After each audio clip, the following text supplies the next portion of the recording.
Most people who monetize their faceless YouTube channels get stuck between 5K to 15K per month. And it's not because they're bad at faceless YouTube channels, it's because you're still operating your channels like a beginner instead of operating like a business owner. There's a huge difference, and that difference is actually what separates people making 10K a month versus the people crushing and passing 20K, 30K, even $50,000 a month. And the best part with this is you can make a lot of money, but you can make it consistently. So I made a full course on exactly how to cross that gap. And I think it's pretty safe to say that I think I know what I'm talking about. So this is how to scale your channels past 10K, 20K, 30K, even $50,000 and get to that six-figure level. No, this isn't a theory. No, this isn't guesswork. This isn't what ChatGPT said to do. This is the exact system that I'm personally using, as well as my students. The same system that helped me generate over $60,000 last month with Faceless YouTube automation. And it's the same exact system that my student Priti used to generate $50,000 in her highest month, all just with Faceless YouTube. But now let's get into the video. If you're watching this, chances are that your Faceless YouTube channel is stuck under $10,000 per month. You're burning yourself out the whole day doing everything manually yourself, and you're not able to break past that revenue ceiling.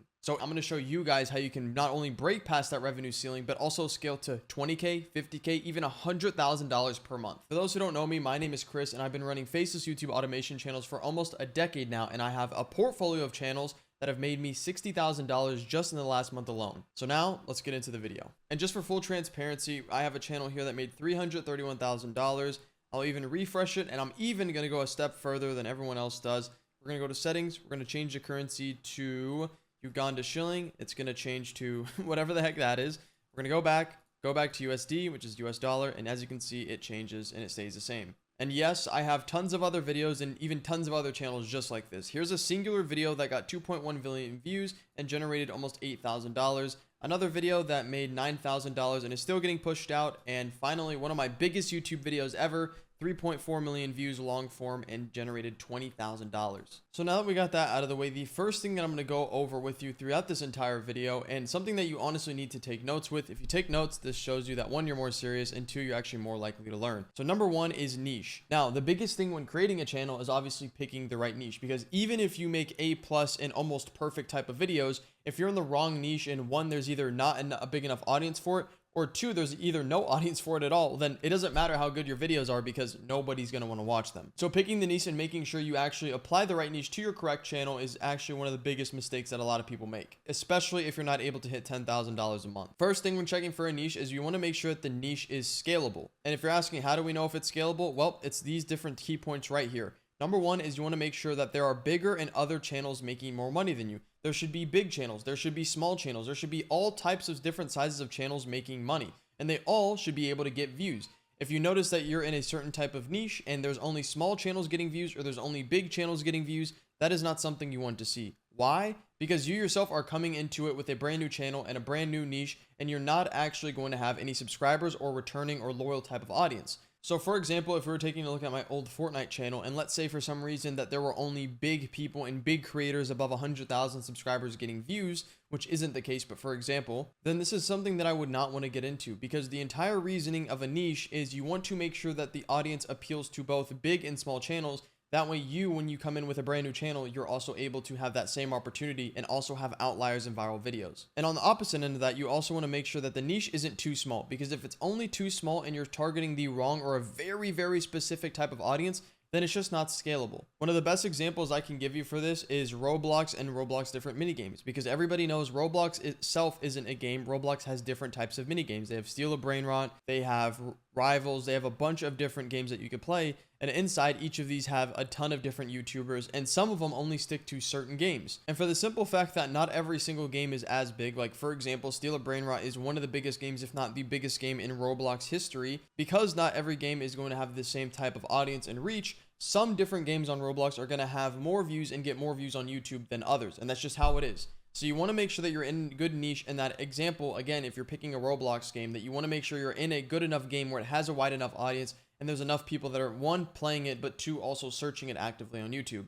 And you can also very simply check that by just typing in Roblox in whatever game you want to play. Or if you're not doing Roblox, which a majority of you aren't, you just type in whatever type of niche and content you're wanting to post. And you want to make sure that small subscriber counts and big subscriber counts are also able to get views and have a bunch of viral videos. Now, something that actually happened with one of my students is he came to me making around $5,000 a month, and he was actually in the Roblox niche, and he was trying to target a very specific audience. he was actually doing a Roblox game. I'm not going to leak what game specifically he was, but he was doing a very one which even me with my own gaming experience, I have never heard of it. So I had to do a little bit of research, and I found out that one, there's actually a very small community, one, of people playing it, but two, even smaller of amount of actual search results and people wanting to watch the content. It's pretty obvious, but if a game on Roblox or any type of video game has a low audience or a low player count, then typically the search results on YouTube or for clipping, anything like that, any type of clips related towards it are going to be very low as well. Because if they're not playing it, they're not watching it. If they're not watching it, they're probably not playing it as well. So because of that, he made the mistake of almost niching down too small and getting such, and trying to target like the entirety of Roblox. Because like I said, Roblox, yes, is a game,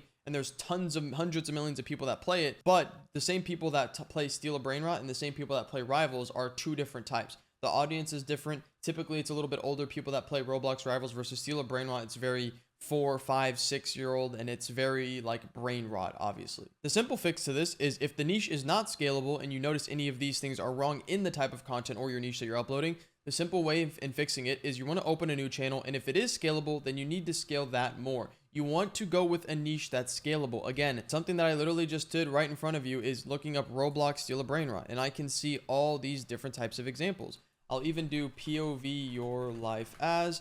This is a different type of niche kind of explainer, and you can see, again, I have the extension vidIQ, which is free. You can see the subscriber count, you can see the outliers, you can see the views per hour, and of course you can see the views. You can see a channel right here with 1,000 subscribers a month ago posted a POV your life as Michael Jackson, 151,000 views, and obviously this did very, very well. Now, if you're looking at their channel and you're like, oh, but how come their other videos didn't do good? Well, they actually took a winning trend, a winning format, and they based it and they compared it, something called like niche bending. They threw it in with something that's also trending and viral right now, which was at the time, about a month ago, the Michael Jackson movie. So they were able to actually get away with it.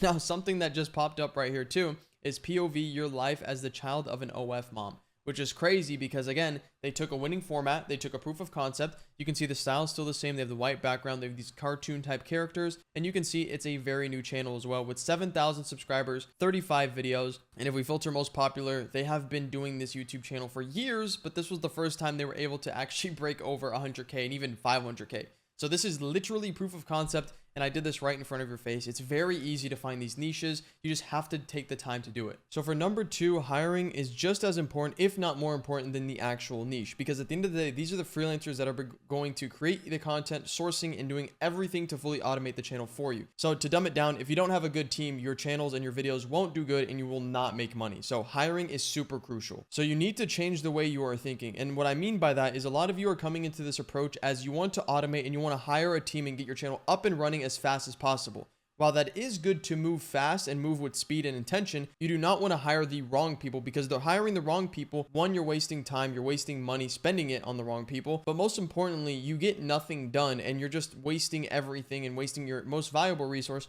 which is time. So you need to make sure that you're hiring the right people, because at the end of the day, these are the people that are more or less carrying your entire channel. You need to act like the CEO, and this is when you have to pretty much put your big boy pants on, and you have to remove any limiting self-belief. So anything of, oh, this isn't going to work, or, oh, maybe you don't know how to talk to people. This is when you have to get rid of all that, and you have to go, look, I'm running this team. Yes, these people are going to do the work for me, but I'm paying them, I'm communicating with them, and at the end of the day, I'm the only one that runs the entire operation. Without you, none of these people have a job, and none of these people are doing anything towards your channel. So depending where you are in your journey, you either are hiring people or you're doing everything manually yourself. If you're doing everything and manually making thumbnails, video editing, recording, getting the footage, that is what we call the grunt work, and you're doing all of the stuff that doesn't actually push the needle and actually push your channel and the revenue forward. Because at the end of the day, everybody, including, this is why we get a team, but everybody on the team should be only focusing on what they do best. So if I have a thumbnail designer, I don't want the thumbnail designer focusing on video editing, title, script writing, voiceover. The thumbnail designer should be only in charge and only worried about the thumbnail design. So with me as the CEO and the owner of the channel, my main thing is looking for new gaps in the market. So looking at potential new niches to get into, and ideation, and just making sure I'm staying up to date with all the markets across all my niches and channels. So you don't want to do all the work yourself. You want to hire the right people. And actually, if you keep watching this video, within the next 30 seconds, I'm going to actually show you how I'm able to actually outsource people. You want to focus on niche research, packaging, and ideation. This is exactly what I do for my channels.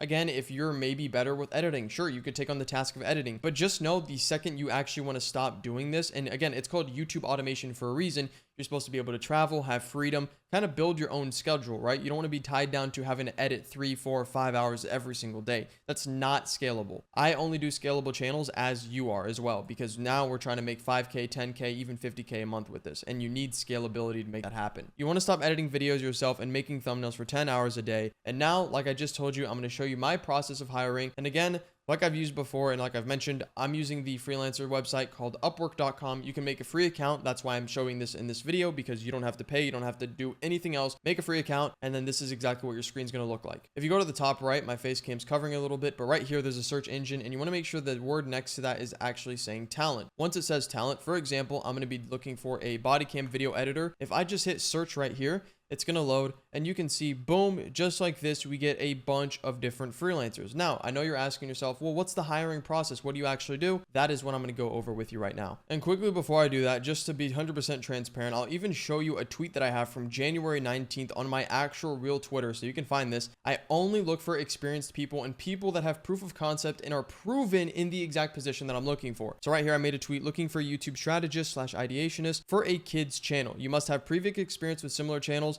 and you have worked on a channel with $500,000 plus lifetime revenue, full-time position. So this is literally proof in the pudding. You can see I'm not just fabricating this or just saying this for the video. This is my exact SOP and my exact strict hiring process. Again, I'm going to emphasis on the word strict, but there's a reason why I'm in the position and you guys are looking for information and to learn off me, because I have a very strict and intense vetting process when it comes to hiring, and I know exactly what to look for every time. So we're looking at the example of police body cam video editor. You can see as soon as you search this on Upwork, we're going to get a ton of different things. Now, typically what people do when they search anything is they'll look at the first person. Now, the first thing that I noticed, and again, I have the experience, but you are here to pick my brain and I'm here to give you information. The first thing I can read on his job post is YouTube Faceless AI video editor and talking heads editor. We don't care about this. And again, we're not looking for a generic editor. Could anybody edit these body cam type of videos? 100%. Could anybody edit your videos? Probably so. The thing is, we're not looking for a generic editor. We're looking for somebody that has a proof in concept and somebody that can actually do this for, in this example, police body cam. So whatever your content, whatever position you're looking for, you'll just do the same thing right there. You can see this guy, we have police body cam script writer and video editor in true crime style. So I'll keep him on the next tab. I'm just going to keep scrolling and showing you that, again, no matter even what you search, even as direct as it can be, you're still going to get very genetic. I'm just a YouTube video editor, which is not what we're looking for. We're looking for police body cam video editor. So again, I'll keep him tabbed, YouTube video editor. You can see I'm just scrolling through the process. And again, it's going to take a few minutes of research. Don't expect to find every single person that you think you're going to within just 30 seconds. So right here, quite literally within a minute, I found 3 potential people. Right here, we have Muhammad S, who does police body cam video editing. We have this guy who does true crime video editor, and another guy, police body cam video editing. First thing you're able to see is their total earnings, their total jobs, and the amount of hours that they've worked, if they actually show that, which in this case it does. The only thing I look at, I can't emphasize this enough, I don't care about their results, I don't care about how much they made, I don't really even care about their reviews. The first thing I'm looking for is I'm scrolling all the way down to their portfolio, which is down here, and here they are going to link, or they should link, work that has to do with whatever you're looking for. So in this case, again, police video cam, body cam editor, and script writer. So now there's a bunch of work. This one is more generic, more true crime, but you can see as a body cam video. And the first thing I'm going through is I'm making sure that, one, he's actually in the niche. So for this specific example, we're looking for body cam video editing. So I would want to click on one of these videos, and you can even see here he had to add the actual video. So now if I open this, we can actually see how many views this video ended up getting, which it actually got 200,000 views in 3 months, which is a lot of views and not a lot of time. So this is potentially a very good video.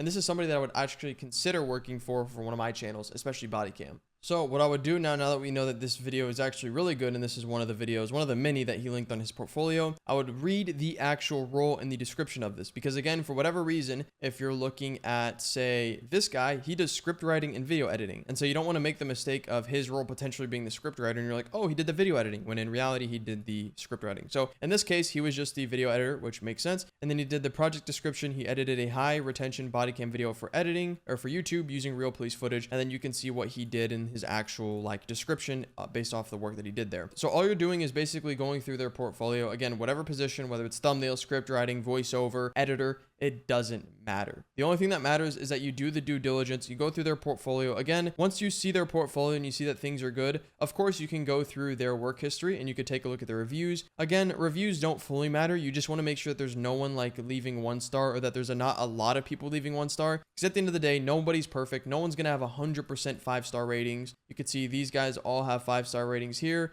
There was no feedback given here, but there was also not a negative review. So none of these are typically bad. And something I will note, and something that is very important and crucial, part of number 2, which is the hiring process, is you do not want to hire directly from Upwork, Fiverr, onlinejobs.ph. You want to move them off app, either via WhatsApp, Discord, and it's going to depend on the freelancer and the team that you're specifically working with. But if you don't have to pay them, and you can actually just hire them, just like number 2 says, and you can just hire them and work with them via Discord or WhatsApp, you're going to save a lot of money, because these companies and like websites like Upwork, they work as almost like a middleman job. So they charge a fee, a percentage of the entire deal. And it's really just a headache, and nobody likes communicating via Upwork long term. So you have to send them a Google document with your information, because you can't use the word Upwork or Discord or WhatsApp in actual Upwork. It'll just time you out or just flag it. I am currently running 6 Faceless YouTube channels, which at its peak made me over $118,000 in just a single month. I'm going to show you exactly how I'm able to make all this money while only working just 2 hours per day. So if you're already having 1 or 2 YouTube channels and you're looking to scale them, by the end, you should know exactly how to scale and manage your channels properly. So now let's just get in. Before moving forward, there's one thing that I need to address right away, and it's the fact that a lot of other gurus claim that you need to run 20, 30. You basically need to run a bunch of channels in order to make the most money from posting Faceless YouTube videos. And let me be the first to tell you, you don't even need to run anything more than 10, 20, even like 30 fucking channels. I run only 6 and I'm still able to make a ton of money because I'm able to have quality types of channels. If you're trying to hit 50K,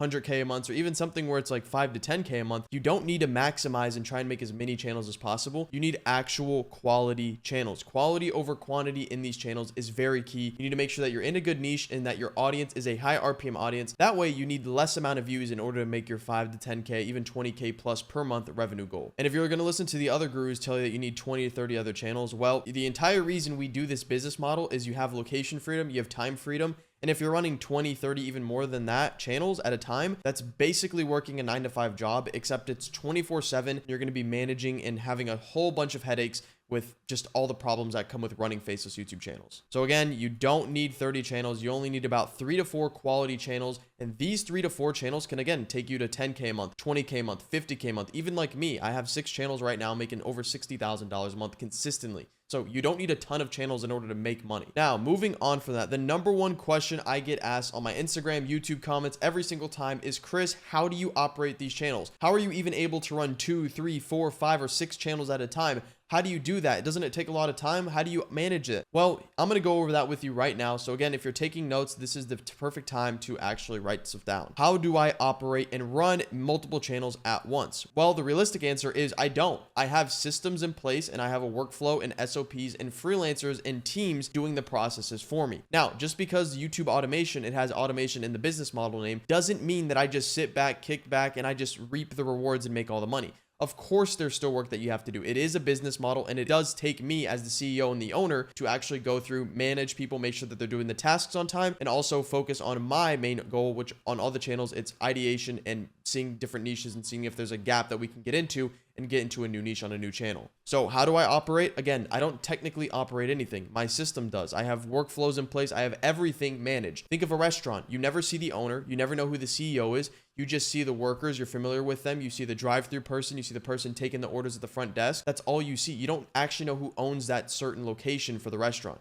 So that's exactly how I'll operate on my channels. You don't know who it is. Unless I show you or leak my channels, you would never know that it's me behind it. So again, I don't manage my channels. I manage the system. I use Trello for workflow, and that's a board organizer. So every time I want to see what's going on with one channel, I just open the Trello board. I don't even have to individually type to my different freelancers. Obviously, we have different team group chats, and I can ask them or have them manage and do certain things for me. But for the most part, if I wake up and I say, hey, let's see where this body cam channel's at, I'll open the Trello board and we can see exactly what processes, whether there's new footage inbound, Maybe the video's in editing. Maybe there's a video that just got approved and maybe we need revisions now. Time for me to go through and actually see what to fix or what's actually good with the video. So again, I don't technically operate anything. I only manage the system. And that should be your goal too with doing Faceless YouTube automation, because again, we're doing this for the money, but the main point is we're not trying to gain another 9-to-5 job by running 20 or 30 channels. We want to have around 3 to 5 core quality channels in a good niche with a good high RPM audience. And we want to be able to manage the system, not run everything and operate the entire process. This next part, I'm going to be breaking down how the exact system works. That way you can copy this and apply this and hopefully end up scaling your own YouTube channel. So again, taking notes is very important in this entire video. So here is the exact system that I run. Every team member has a specific role, and every role plays a key important part in the actual video production and virality and overall just making money on the channel, right? In a perfect world, the better types of videos and the better your videos are, the more money that you're going to make, because people are going to watch longer. People are going to be returning viewers. They're going to come back, watch multiple videos of yours. And that's YouTube's entire goal, to keep viewers on the platform. So if you're able to help them achieve that goal, obviously YouTube is going to reward you via views, pushing your videos out, and that makes you money. So for every single channel that I have, we have a team mapped out and they already know what they're doing, because something I'll show you on Upwork as well, which is where I hire most of my freelancers and team from. Every team member has a specific role and they play a very key point, like I'm saying. And by the way, I already made a whole separate video on this, but my hiring process is very, very strict. I only work with people that have specific experience in what I'm looking for. So for example, if this is a body cam channel and I need a video editor, a script writer, and a thumbnail designer, I'm not just going to hire a generic video editor or a generic script writer or even a thumbnail designer that's done history content or IRL content. The types of positions and specific roles that I'm looking for in team members is going to be a video editor specifically that can show me proof and experience from body cam that he's done. Same thing with the script writer, not just a generic one, a script writer that has done and can show me proof of his past body cam script writing work. So again, I make sure that every team member has a specific role and that they're able to follow the guidelines and the structure, because they have proof of concept. They know what works. They understand the format. And I've said this again before, but every single niche, every type of channel has different requirements, and not all the formats are just flatline and the same on YouTube. Everything changes. Different types of channels, different types of niches, different types of target audiences like different things. So the same thing why if you're making a Roblox channel, you can't apply the same format to if you're targeting 70 and 80-year-old people, because they're just way different. Kids like TikTok, they like flashy things, colors, things popping up every 2 seconds. Older people can watch a video in black and white with maybe 5 images every 2 minutes and they'll be fine and they'll watch those videos. So know your audience, know your niche, and understand who is actually watching your videos. And I'm even going to take this a step further and actually pull up my own Upwork account. And you can see right here, if we're looking for a YouTube scriptwriter for police body cam, if I actually show you the listing, you're going to be able to see my actual process and what I put in the listing itself. You can see right off the bat, first line, experienced police body cam YouTube scriptwriter needed. Do not apply if you cannot show proven results writing scripts. So again, I make it very evident that every single person, every role, every position knows their job very well. I don't just hire a scriptwriter. I don't just hire very generic people, because again, anybody could do this. This is a skill that you can learn. Of course, a scriptwriter that's in the history niche could eventually learn how to do it in the body cam. The thing is, I don't have the time and I don't have the money, and they're not going to learn on my dollar. I'm not going to pay them and they go, oh, it's going to take a week for me to master it. No. I want to pay you and you already take off with the ball rolling. Maybe I have some requirements. Maybe I understand the format or the layout and can point you in the right direction. But I don't want them to basically take the time, take the money, and then have to eventually learn it and then me correct them along the way. It's too much of a headache. So now you're probably asking yourself, how should you operate? Because I showed you exactly how I operate and how I hire and how I run my channels. But now you're thinking, well, that doesn't really help me, Chris, because how can I do it myself? Well, one, you can just pretty much copy me and just treat this in your own channel. Or if that still doesn't make sense for you, I'm going to break it down exactly how you should operate, and make sure, again, if you have a pen and paper, write this down, take notes on this, because this is super important for your channel. Step number one is you should treat it like a business, not a hobby. Again, just because the word automation is in the business model doesn't mean that you can just sit back, kick your feet up. I didn't get all these plaques with millions or hundreds of thousands of plaques just from sitting back and just letting the whole thing run for me. You have to understand why these things work. You have to understand the systems, why the hooks work, why the formats work, why these niches work. You have to understand everything, because if you're relying on a team or a freelancer or an agency to do everything for you and you're just like, I don't know, I make 10 grand a month and I just hire them. Well, that's not a real business, because the second that team or that agency or those freelancers are quit and they're removed from your channel, then your entire business goes from 10K a month to $0 literally in the same day, all because you don't know what you're doing.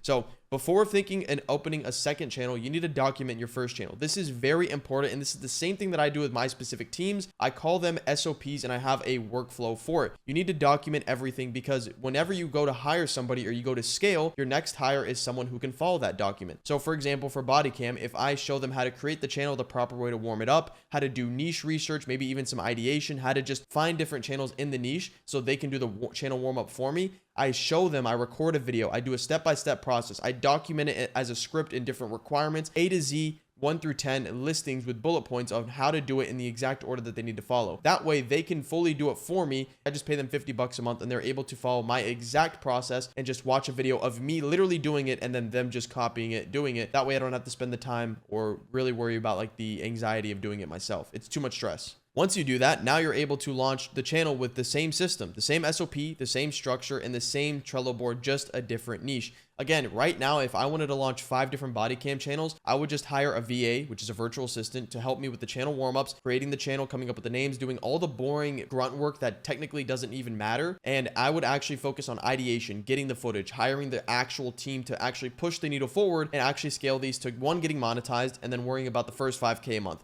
10K a month, then 20K, then 50K a month, and overall just making hundreds of thousands of dollars, because that is my actual bread and butter. That is my main goal for these channels. I don't want to be involved in the channel warm up, be subscribing to channels, watching videos. Obviously, you watching this when you at scale, because you're your one-man team, probably don't have freelancers or agencies, you might have to start with that at first, and I obviously have done that in the past. But once you're making money, you have consistent income coming in and revenue from your channels, that's when you're able to outsource and alleviate some of the pain and the stress of doing the boring work that doesn't technically even matter. So now by the time you're at channel 3 or 4, you're not doing any of the production work yourself. Again, you just have a Trello board, you have workflows and everything in place. That way you have either a group chat or a Trello board or something where you can just go in and check to see the processes and the exact documentation of each video and the process of your channel. And it's very, very simple, very, very stressless, and you're able to make a bunch of money on top of that, which is obviously the best part. And again, just going back on this, you want to document everything, how you found the niche, how you do everything. If you have a specific way that you do channel warm-ups, which I know I do, and all of my students do, which is why they're able to get impressions right off the bat within the first 1 to 3 videos, and we're able to scale and monetize them so fast because we have the exact systems and workflow.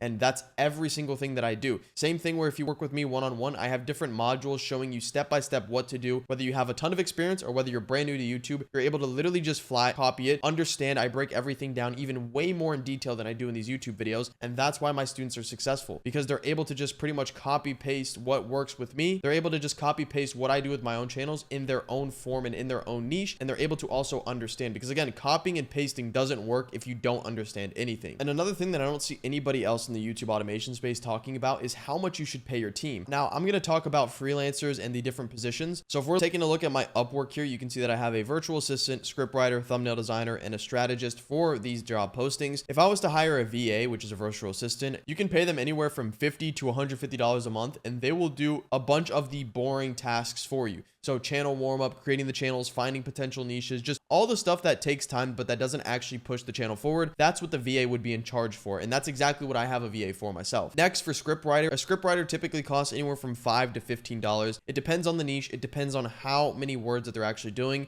If you have a sleep channel and they're doing 2-hour type of scripts, well, then obviously you're probably going to pay way more. But if you're in a body cam, there's typically just an intro, a middle part, and an outro. Scriptwriter is usually $5 to $15. Same thing with thumbnail designer. Depends on the quality, depends on exactly what you're looking for. But for most channels, it's anywhere from $10 to $20 per thumbnail. Your goal when outsourcing the work is, one, to alleviate the time. That way you don't have to be doing everything yourself. But it's also important to actually note how much you're profiting and how much you're paying these people. For example, if you're making $10,000 a month, just for simplicity reasons, you should be profiting at least 85 to 90% of your total earnings. Again, none of these channels and none of these videos work without you. Yes, we have the freelancers. Yes, we have the people that we're paying to actually do the video production. But at the end of the day, you were the ones that found them. You were the one that found the channel and did the research. You're the ones that's probably doing the ideation just like I do for my channels. So every single part of the way is important, but it's important to not overpay them, because at the end of the day, we're doing this for money. This is a real business, and you don't want to have 50% profit. You don't want to have 60% profit margins. You don't even want want to have 70% profit margin. You want to have minimum 85, even like 80% would be good. If you're making 10K a month and it costs you 2,000 to make 10,000,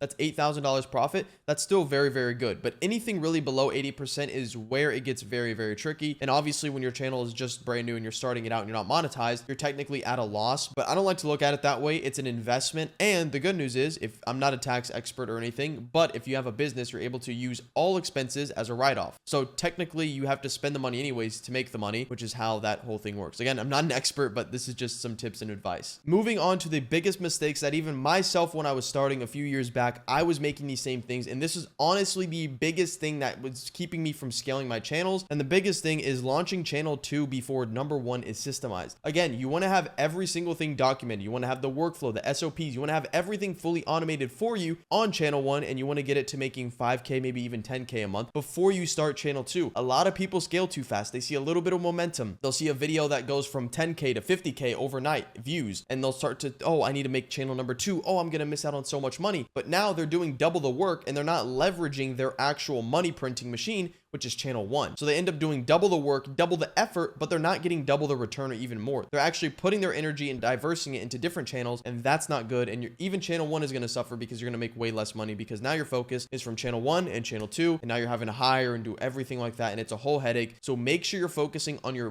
first initial channel, scaling that to 5 to 10K a month. Then when you have everything systemized, you have videos, you have a structure, you have requirements, every single thing is filled out with the positions, then you're able to scale to channel number 2. So again, you want to get channel 1 working first, then duplicate the system. Again, duplicating what works, taking proof of concept and taking it to the same niche or something a little bit adjacent is the key with this. We want to duplicate the system, not the effort. I'm currently running over 6 Faceless YouTube channels that just last month generated me over $60,000. And the best part about it is that I only had to work a few hours a day. What I'm going to show you is how to actually scale your YouTube channel to $50,000 plus per month without actually burning out and eventually taking yourself out of the business in order to make money. That way you can do exactly what I do and just work a few hours a day and still make a shit ton of money. Let's start with the biggest group of people watching this video, and it's going to be under $10,000 a month. So right now, most of you watching this are going to be making under $10,000 a month. You probably have a channel with $2,000 to $3,000, maybe even like $5,000. You have proof of concept. You know that this is a real business model. You're just looking to scale, and you're trying to figure out the bottleneck or the problem that's preventing you from scaling. And I'll tell you right now, it's nothing that you're not doing. It's just you're inexperienced and you just don't know exactly how to break past that. And that's why I'm here to show you how to fix that. So section 1, under $10,000 a month. And don't worry, if you're making over $10,000 a month, I'll show you how to scale whether you're at 20,000, 50,000, or even more than that. So the biggest mistake at this stage is trying to expand into new niches. The moment you have your first $100, $300, even $1,000 day, a light bulb almost goes off in your head, and common sense almost tells you to make a new channel and to do 10 more channels, because if you had $1,000 day, well, if you had 10 other channels, you could have $10,000 a day. And that's just not the case with YouTube and how this works. If your goal is to make $20,000 a month, something so doable, and make $240,000 a year, all you need is 1 to 2 channels and you can make that. I promise you, from my experience, how I made $60,000 last month, $20,000 a month from 1 to 2 channels is not a lot, and it's 100% doable. So the biggest mistake I see is people trying to scale too hard as soon as they have their first tiny bits of wins. When you see wins and you see something that works, what should you actually do? Instead of trying to diversify your channels and make a bunch of different channels in different niches,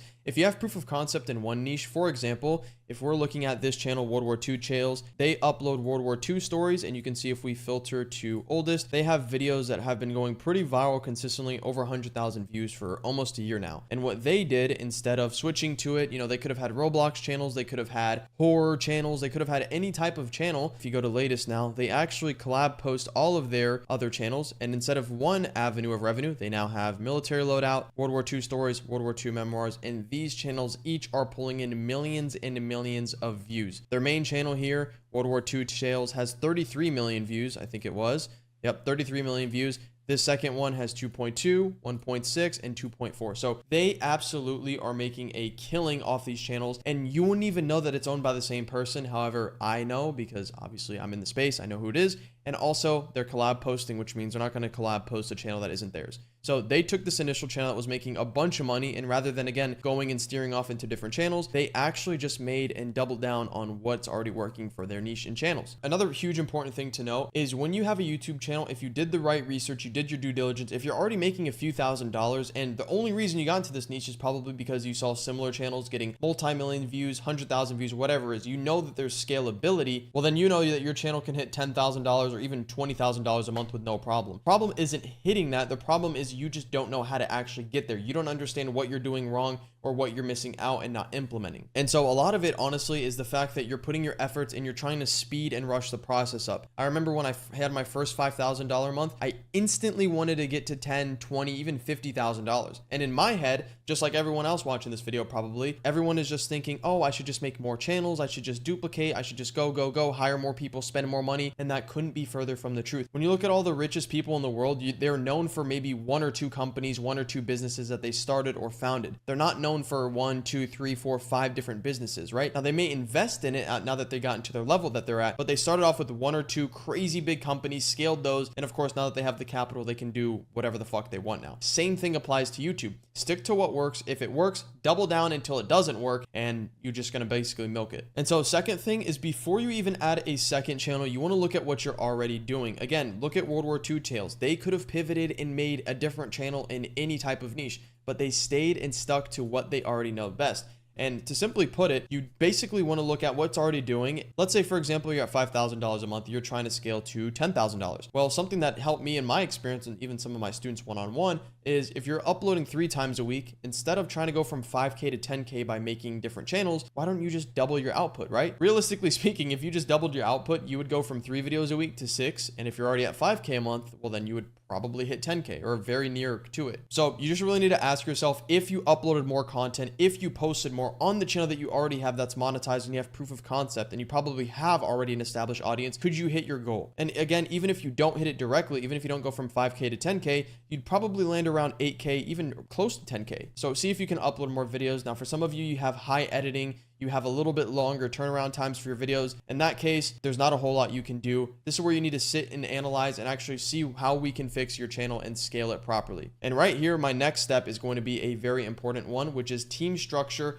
And by no means at this point should you be looking to automate the entire process. If you're under $10,000 a month, yes, you're doing good, you have proof of concept, but to be honest, $10,000 a month with YouTube automation is by far the bare minimum, and it's only a hint at what you can get in the future by making hundreds of thousands of dollars a month. And because at this stage you're still learning, you're still understanding and developing the SOPs and the workflow and the instructions, you should have a team of freelancers, whether it's helping with editing, helping with thumbnails, things that you're either not really good at or things that just speed up the process. But you shouldn't be looking to fully outsource the team, because the second you try and outsource too early or you try and scale too early, those are both negative factors that will not speed and won't scale your actual channel. Because anything under 10K a month, you don't have enough experience and you don't know for sure what works. You're just kind of hitting that first type of growth, and you really need to double down and figure out why it works, what works, and how you can make SOPs and instructions. So team structure at this stage still needs to be hands-on, and it's still a very early. You're going to need workflows, you're going to need SOPs. If you don't know what an SOP is, it's basically just a detailed instruction where someone with no brain basically can read it and follow instructions and get the same result for your channel.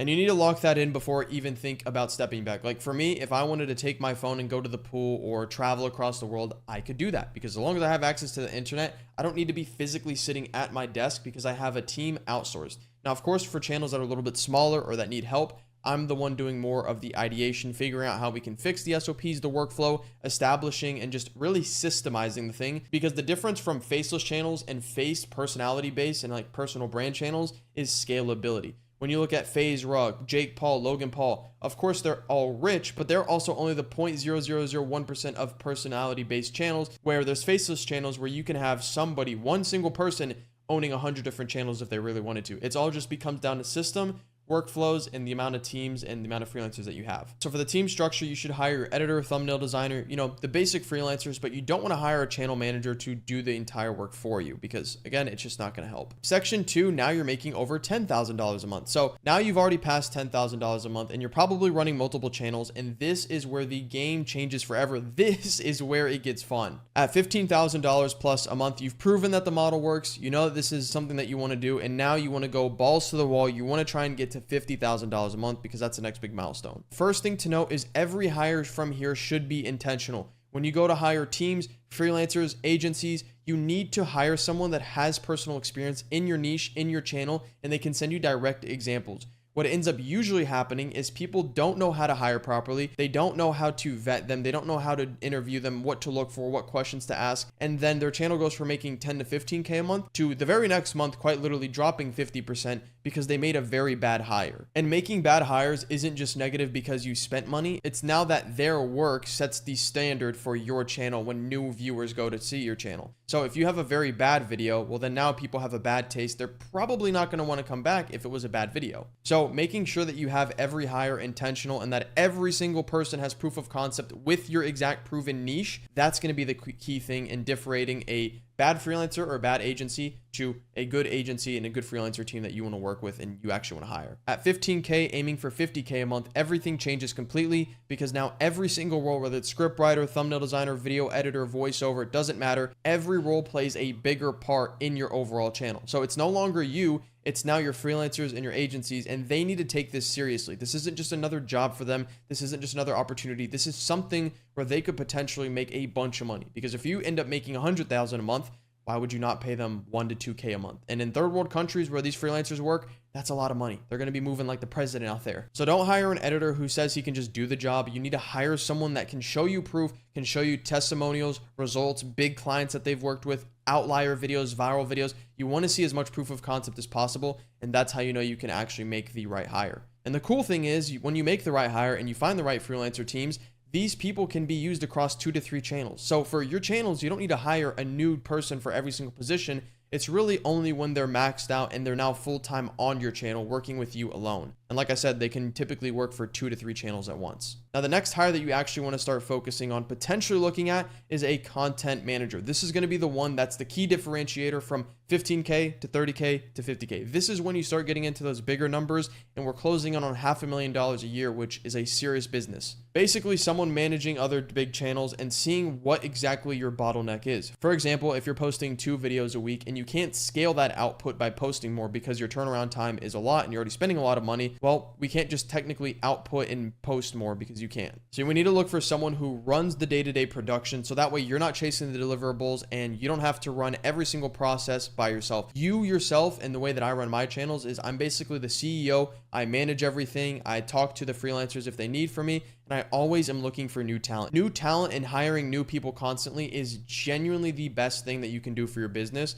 because if you have a YouTube channel making 10K a month, when you hit 50K or even 100K, I promise if you looked back at your team, you would be like, wow, I can't believe I hired them. But at the time, they were like the best of the best. And then when you level up and keep leveling up, you're going to keep looking back and going like, man, I can't believe we even made it that far. That team sucked. So it's definitely super important to constantly look at acquiring new talent. And now for the people making some serious money, the roadmap to $50,000 a month. This is where it actually gets really interesting, because now you could easily scale from 50K a month to 100K to even like $200,000 a month, which would be insane. This is where you want to start by looking at your output. Are your videos taking too long to produce? Are they not long enough? This is when knowing your audience, knowing what type of videos. A lot of people don't know this, but the length itself is a niche in and of itself. So if you're targeting 70-year-olds, you don't need to make your videos 8 minutes, 10 minutes. You can make 20, 30, 40-minute videos every single day, and they'll watch it because they are typically in a recliner. They're typically just have nothing else to do. They're probably retired. So they can watch, they have nothing else to do. They can watch videos all day long. Versus if you're targeting the younger audience, you have to make it around 8 to 15 minutes. That's usually the sweet spot because their attention span is cooked and it's super hard to retain them as a viewer. So now instead of posting 2 videos a week, you're going to be doing 4. And then in order to do that properly, all you need to do is, if your current team can't do any more videos that they're currently doing, this is when you just hire an equally qualified team to help as a second team, and now they can do another 2 to 3 videos, and you go from 2 videos a week to 4 to 5. And again, you basically double your output like that. And something I also just want to make clear, because at $15,000 to $20,000 plus a month, anything over that this is a real business. And this is when it needs to click in your mind that this is like life-changing opportunity. We haven't even got to exiting channels and selling for 15 to 20 times X the monthly revenue. That's a whole nother side of this YouTube automation business. But the fact that you're making 15 to 20K a month plus, this is when you know that stuff's about to get good. And for 50K a month, you want to look at, is your niche still scalable past this? Look for small channels similar in your sizing, super big channels. You want to basically see if there's possibility to 5X your views. Are you the #1 lead channel in your niche? If so, keep posting, but you probably want to make another channel and pivot off that, because this niche isn't going to last forever. And you always want to have competition and look at other people. That way you're never having to be the originator and come up with all the viral ideas just for other people to feed off of you. This is also the stage where you start slowly taking yourself out of the business, and this is going to be the common mistakes to avoid as well. You don't want to jump into different niches the second you hit success. Again, even at 50K a month, there's usually scalability to hit 75, even 100K a month. But again, it depends on how niche down you are. And if you do need to make another channel in order to get to that next goal of 70 to 100K, well, you want to make sure that you're trying to stay around this adjacent niche, because again, you can pivot, you can sub niche down so specific. And if you already have proof of concept, if you already have this main parent channel, like I said, the whole collaboration feature that you can do on YouTube is literally a cheat code. You could take one channel that's doing the same content. World War II Tales has 4 different channels, maybe 5, posting all World War II content. It's all different types of ideas, but it's overall the same content, and it could be posted on one. But rather than oversupplying and over pushing content, they're just diversifying, making different channels, getting a different brand, different name on it, and they literally 5X their revenue just by doing that. It's that simple. Now, at this point, I will say this: do not try to fully automate yourself out of the business. Again, even at my level, I'm not trying to make this passive income fully where I can just not do any work and I'm making money and collecting checks every month. At the end of the day, I need to stay in the YouTube business game. I want to see what's working. I want to stay up to date with the trends, what the new niches are, the gaps in between, especially utilizing AI. That is a complete game changer for YouTube. What used to take a week to produce with a freelancer or agency team can now be done in just a few hours utilizing AI, if you know what you're doing. And this is when you should start using a lot more AI and implementing AI in your channels. Like, have someone who's on the team who's really good at using Claude, even running like channel and competitor research with Claude, and they're checking daily refreshes. They have a spreadsheet, and you just do daily or weekly audits. That way you don't have to do that, but you can stay up to date by just reviewing it for 20 minutes a day. And the best part is Claude can build all the spreadsheets for you, track competitor channels, surface new video ideas automatically. It can just do everything that you are typically doing manually. And instead of hiring someone for that, you can just have Claude or Claude Code do it manually. And that way you just type to Claude, hey, give me the audit for this week, and it'll give you an entire head to toe of what you need to look for, what changed in the market, what happened, and maybe what you missed out on, what you capitalized on, so you know for the future. Now, before I go, let me just give you the over $10,000 a month stage mistakes that a lot of people make. And we've already touched on this in the video, but I just want to make sure and solidify that this actually sticks in your brain. That way you are actually able to leave this video with some knowledge. So again, hiring too many people too fast without SOPs. Just because you have a team or just because you have an agency or freelancers doesn't mean that you have a real business. All a business means is that you are making money. Now, you want to make sure that when you're hiring people, again, they have experience, they have proof of concept. You know who you're hiring, right? They're not just a random editor. They're not generic. You want to make sure that you have SOPs and a workflow and instructions. That way, when you onboard them, even though we already know that they're qualified, you're able to show them how you do certain things, and maybe they can piggyback off that and go, hey, I like what you did, but I took this and instead I implemented this because for the past 5 years I've been doing it like this, and now boom, maybe you have a better SOP now. Second thing would be spreading into too many niches at once instead of doubling down. Again, this example is super good. We even have this guy, Elias Yoder. This is a brand new channel and they utilize AI. Oldest video is a little over a month ago, but what's crazy is the fact that they got 10.7 million views in a month with their most popular videos, 2 of them getting over 1 million views with basically 30 minutes each duration for the videos, which is crazy. He didn't need to make another channel. He didn't need to get into another niche. He needs to double down on what's working. And at this point, if you wanted to scale and make 2, 3, 4 channels, of course he could, because he's basically the face of that niche. Now, this is something that not a single person talks about, and this is quite literally the only thing that separates a profitable business from a net negative or a business that's failing. So tracking profit margins per channel. Everyone wants to hit these goals of 5K a month, 10K a month, 100K a month. That's great. But if you don't know the profit margins or the cost per video or the costs overall per month on your channel, this is super detrimental. You need to track down how much are you paying per position? How much are you paying this agency team? You need to look at, if you're making $10,000 a month, what percentage is profit to you versus how much are you paying? I like to stay in the range of anywhere from 80 to 95% of profit for my channels. Obviously, the smaller when they're first starting out, typically I'm in more profit, but at scale, if I have a channel making 30K a month, that's probably where I'm around 85% profit for that. And again, the team is doing everything for me in terms of scripts, video producing,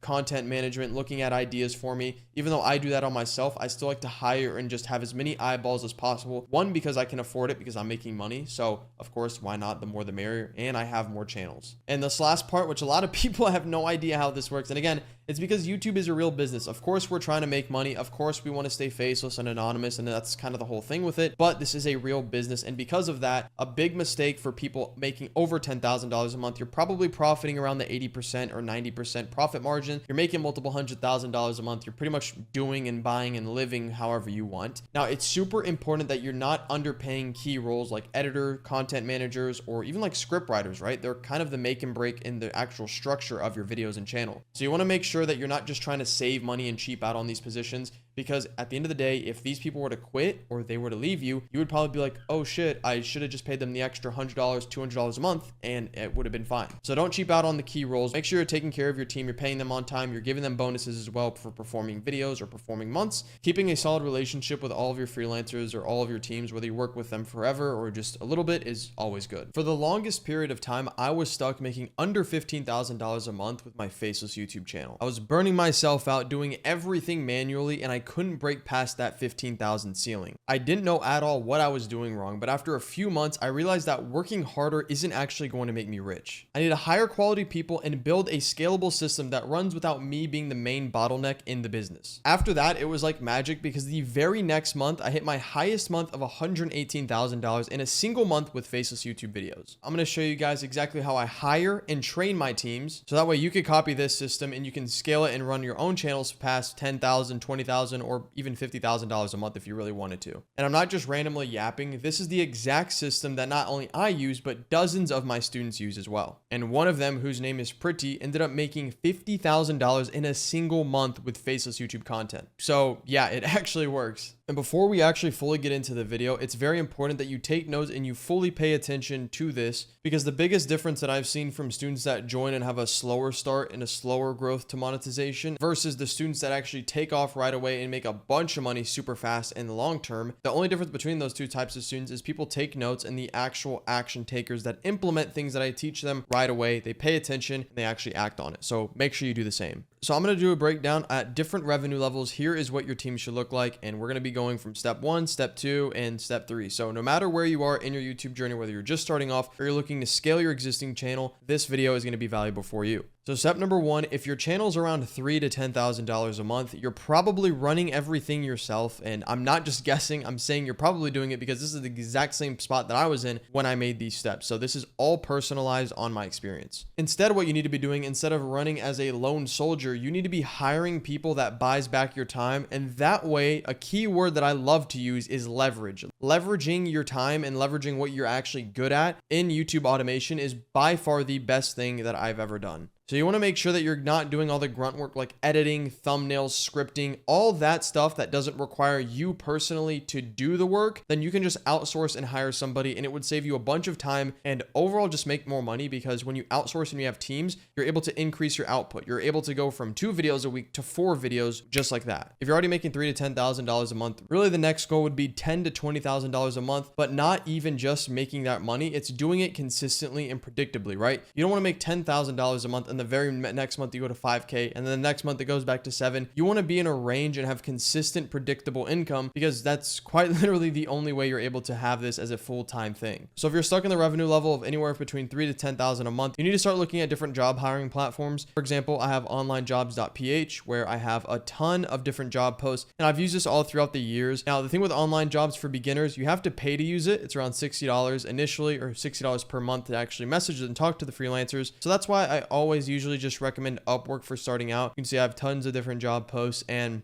just hiring and outsourcing and leveraging your time and being able to actually put your money and invest it in your channel. This is going to be the biggest thing and the biggest change that you can do. And when I did this recently with one of my students named Jordi, he went from making $4,000 a month to the very next month $11,300. So literally this method, or just outsourcing and giving your work that you don't need to do to freelancers that are already good at it and spent 5-10 years doing it, it's literally a no no-brainer, and it's the first thing you need to do if you're in this revenue range. Now, if you're at 10,000 to 20,000 a month, this is where YouTube gets fun for me, because now you're making a lot more money, and this is a 6-figure a year business, and you have a lot more capital to spend. So you're probably thinking of, okay, well, if I'm sitting anywhere from 10 to 20, how do I get to 50K a month? How do I get to $100,000 a month, right? And that's the same thing that I was thinking when I was here. So right now you want to start looking at splitting combined roles and actually moving intentional and intentionally hiring people in specific fields where they're the professional and they fully understand what they're doing. For example, if you have a video editor, most video editors can also do script writing. So for example, if you have a video editor usually can do script writing as well, because scripting for the most part is just done with AI, and they'll tell you they can do it. The problem is they're video editors for a reason, not video editor plus script writer. So the video editing ends up coming out really good, but the scripting is pretty shit, to be honest, because it's not what they're mainly doing, and they're just doing it for you just so they can make more money and you can pay them more. So if you have any type of freelancer or roles like that where it's combining one person to do 2 or multiple tasks, you want to make sure you're getting one specific freelancer per task or a group of them. That way they can do it for you, and you're not just having 2-man teams doing 5 different things on a channel. That's also not scalable long term. Second thing you want to look for is something as simple as adding a second editor or a second production team, right? So looking at channel manager, someone that's going to manage the team for you, someone that's even an hiring agent, someone that's going to make job posts, review job posts, vet them, hire them. You're going to give them an SOP, which if you don't know what an SOP is, it's basically a requirements list and a cheat sheet for how you do and how you run certain things in your business. So basically, if you have a certain hiring process, which I do, which I've broken down way in depth, more than I probably should for free on my YouTube channel before, I'd break down my hiring process. I'd write word for word from A to Z of a job post and everything of what I look for, what I message them, what I need them to show me for proof. And for that, I would get an hiring agent, and then from there, they would just do the hiring for me and present me the people that we could potentially hire. So getting an editor is also going to help you make more money and break you past that 10 to 20K a month threshold, because one of the smallest yet biggest changes that I made in my channel early on when I was at this revenue level was simply just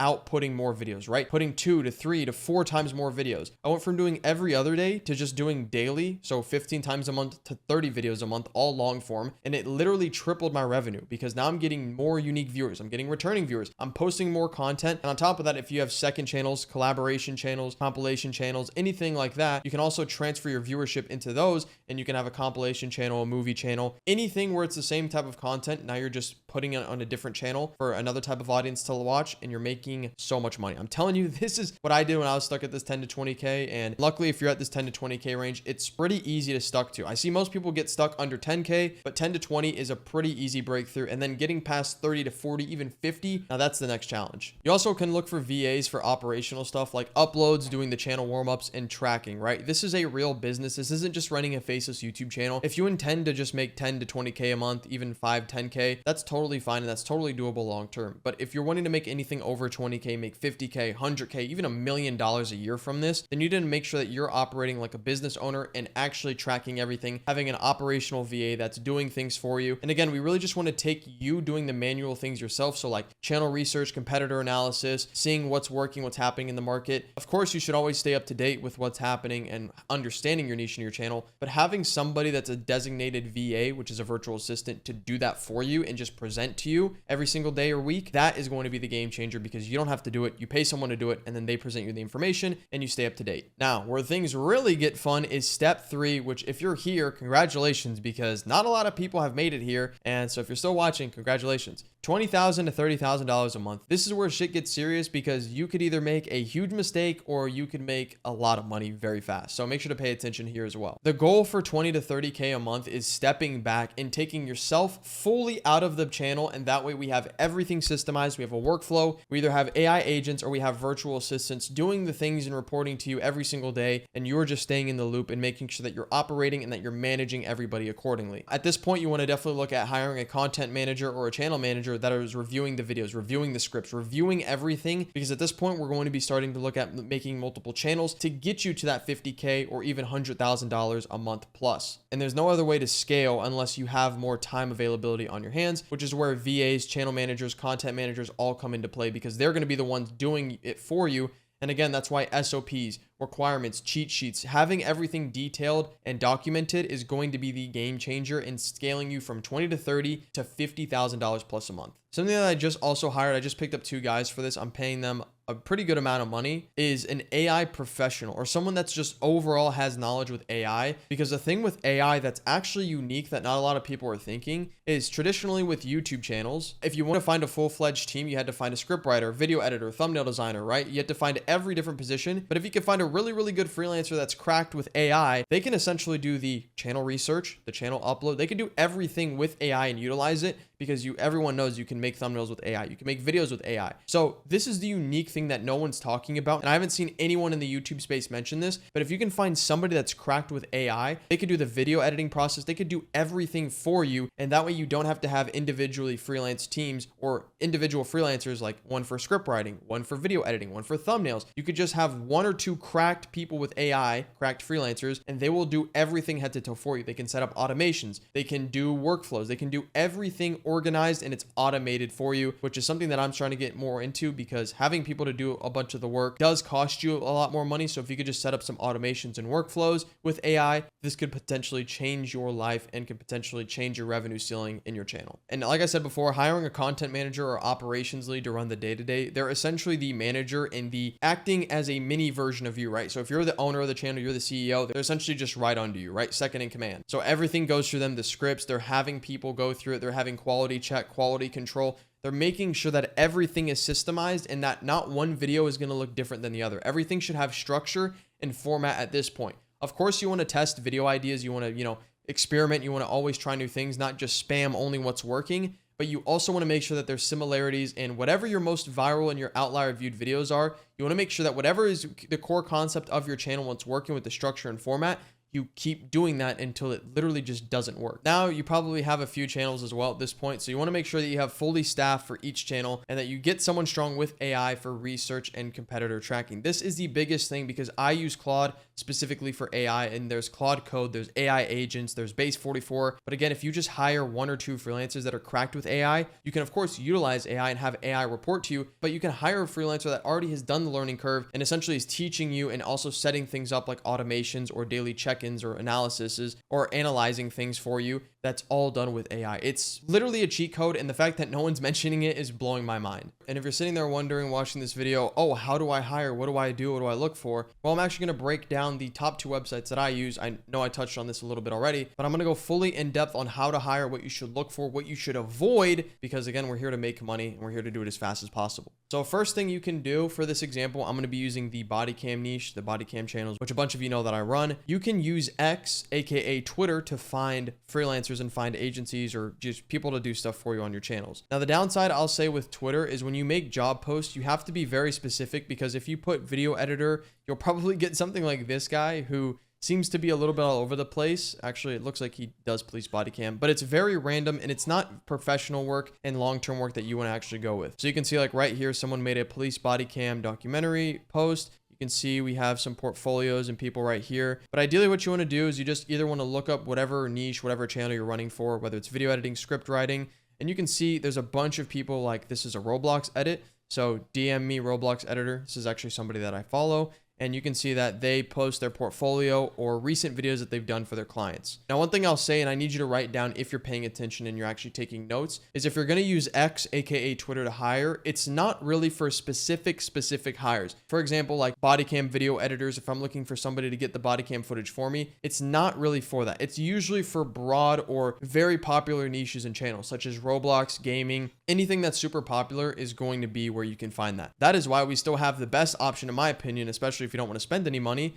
and that is Upwork, because it's totally free. We have broad ranges of niches. We could do body cam, we could do Roblox gaming, we could do reactions, we could do any type of channel on Upwork and also online jobs. But like I mentioned before, you have to pay $50 to $60, so might as well go to Upwork initially because it just saves you money. So go to Upwork, make a few jobs. You can see I have a bunch of different jobs here, and depending on what you want to look for, you can utilize AI to make the job descriptions and everything for you. And obviously just do research on the niche and almost just title it like a YouTube video, right? You want to make sure the job post is something intriguing and something that would make freelancers want to click, right? That's probably why I have such a good team, because Upwork and just making job posts is basically like a YouTube video. You have to make it seem entertaining. You have to make it seem interesting, make it seem that they want to work for you. Obviously have a really good experience when they work for you. And my steps to training a team is pretty simple. You want to document your entire process, right? So whether it's scripting, ideation, packaging, whatever the position is, you want to make an SOP document, and you need to tell them to follow that document and the procedure precisely. So for example, if I'm running a body cam channel and I have the scripting a certain way where every intro we give context and we give evidence, or if we have the scripting slash intro where it shows the footage and it shows the craziest moment and really like the climax, the best point, most interesting part of the footage in the intro, well then we need to document that. That way every single time, even though the cases and the footage is different every video, we have the structure and we have the format every single time that is the exact same in the video, which is actually what I was saying earlier. Same thing for ideation. If you have a certain way that you're finding video ideas, most people just have like competitor research, but some people are utilizing AI now and have like workflows where based off what you're uploading or based off what your competitor channels are uploading, it can predict your next video that you should do based off the likes, the comments, what people are saying, the feedback that YouTube is receiving from your videos. It can predict your next idea that you should use. And that's when ideation would come in, because you're just documenting your whole process. The idea of an SOP and the idea of documenting your whole process to train your team should be that if someone didn't know YouTube or didn't know how to do the job, whether it's scripting, thumbnails, editing, they should be able to just read your document and follow it one by one and be able to get the same output that you're looking for. Now, obviously with editing, you know, that's a skill, but for scripting, it's like, okay, well, just describe what happened, go into detail, refer to this, refer to that. You want to have everything broken down from starting with nothing to Z, to having the full finished product and everything in between that actually helps them get to that. Hey guys, today we're here with Bhargav. He's actually one of the one-on-one students inside YouTube Launchpad. So Bhargav, if you just want to introduce yourself, give people a rundown of who you are. Sure. So first of all, hey Chris, good morning. My name is Bhargav. I am from India. I go to introduce myself.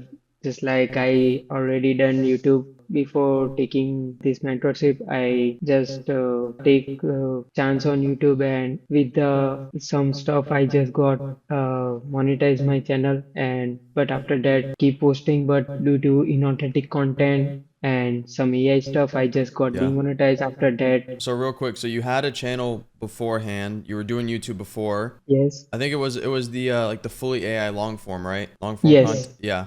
So he was running a channel before, he got monetized, and then like a lot of people, they get hit with the inauthentic, like the demonetization thing. Okay, so you had a channel beforehand. Okay, go ahead. Okay, so after that, due to inauthentic content, my channel just got demonetized. So after that, I have to take chance on like the real YouTube automation works, like as a content that viewers need to watch and play the safe role. Like I Yeah. already apply the things and do work on myself. Yeah. So Yeah. after that, I take your mentorship like just 1 month ago, and I just get the result like way more better.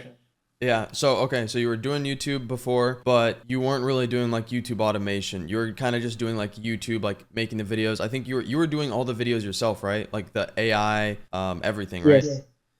Yes, Yeah. absolutely. Yeah, so that's like a big problem people think. Like they think, oh, you make YouTube videos, you do YouTube automation. It's like YouTube automation is having some other people do the work for you. Of course, there's still work. Like this isn't a business where you just sit back and make money like for free. So of course there's Yes. work, but we take the hard parts of like editing, script writing, getting the footage, whatever it is, and we outsource that to freelancers, which especially for your channel, you're more so just managing it, building the structure, Yes. coming up with the titles. Like you're still doing work, of course, but not as much as like creating the videos, editing, scripting, all that. So yeah, Yes. okay. So you're more involved in like YouTube automation, obviously, rather than just like making a channel, doing all the work yourself. Yes, exactly. Okay. Like before that, all the things just on my hand, I just do all the stuff, but now it's like the real game that I Okay. want to. Yeah, I mean, there's way more room for faceless channels than like even personal brands are good. It's really good if you can go all in, but you can have 10 different faceless channels and still make way more technically. Because with a brand account, you can really only have one because you're involved with it every day. So I guess my next question is, how did you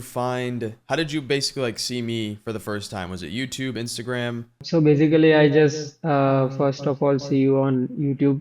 Like I keep researching on every guru on YouTube, like how the things work, Yeah. like any stuff that work for my channels, and I just got money with that. So from the YouTube, mainly I just found you from the Okay. videos you posted. Yeah, and you mentioned the other, because again, I'm not the only person in this space. What are the Yes. other, like the gurus or the other people that are also Okay. teaching something? What was the main difference that you wanted to work with me versus some of the other people? Okay, so first of all, for my concern, it's like a long form video, and second one is like the real content, not the AI. Like I already wasted my 2 to 3 months on one channel, and it just demonetized in like within the 2 to 3 weeks. So now I want to invest some money like in real stuff, real video. And you already said in the YouTube videos, like the long form videos, real things. And Yeah. yes, you already follow me in like investment plans and other things also. Okay, so some of the other people teaching as well, they either did shorts or they like fully did AI content, which obviously you had experience in. You had like a negative experience. You didn't really want to do that again. But you also knew Yeah. that like long form was the way. Because like you said, there's other people doing shorts, but shorts are ideally not what we want to make money. So okay, got that. Yes. And then now, what is your, like, we've been working together for maybe 4 to 5 weeks, a little over a month, maybe. If you can go ahead and screen share your channel, just see what your situation is now. And this Sure, was I a, will share my screen. okay. And this was a brand new channel that you started when you worked with me, right? Yes, exactly. Okay. Bargov's channel has been doing very, very well. We're going to blur out some things so you guys can't find it or do anything, but his channel's very good. And he's only been posting on it for maybe a little over 2 weeks or 2 weeks. So Yes. okay, so this is the dashboard right here. So last 28 days, if you scroll down a little bit, you can see the first video was June 13th, first video, and now it's June or July 1st technically. So a little over 2 weeks, but I mean, the results are crazy so far. 300,000 views, watch time is crazy, subscribers. What are your thoughts on this so far? Because I think what's different working with you is you already had some experience. Like you're not a noob or like new to the space. You already kind of knew how it worked. You even had a channel monetized. You just were doing it in not the wrong way, but like you said, you were fully utilizing AI. There's more problems with that. And now this is like your first channel with real content. So what are your thoughts on like what's been happening? Even like this channel, because I'm sure you knew this niche existed, but you probably like never thought you would get into it, or like you maybe never thought how it worked, anything like that. Okay, so first of all, as I just started, I just want to like full-time jobs in my YouTube automation. And for that, I just want to make some real things and views just go far. But I'm not expecting like my channel just reach the criteria to monetize in just 2 weeks. And I just got monetized channel like 2 weeks and 3 to 4 days, like beyond that. So this is like totally unexpected from my end because I already give 2 to 3 months for one channel to reach the monetization criteria. And yes, here's the thing, like in just 2 weeks, we just get reached to that criteria. Yeah, something I'll say first, because it looks, when you open the dashboard and you see 300,000 views but $1, it's because, like he literally said, Bargov just got monetized, like, I think yesterday or the day before. Like,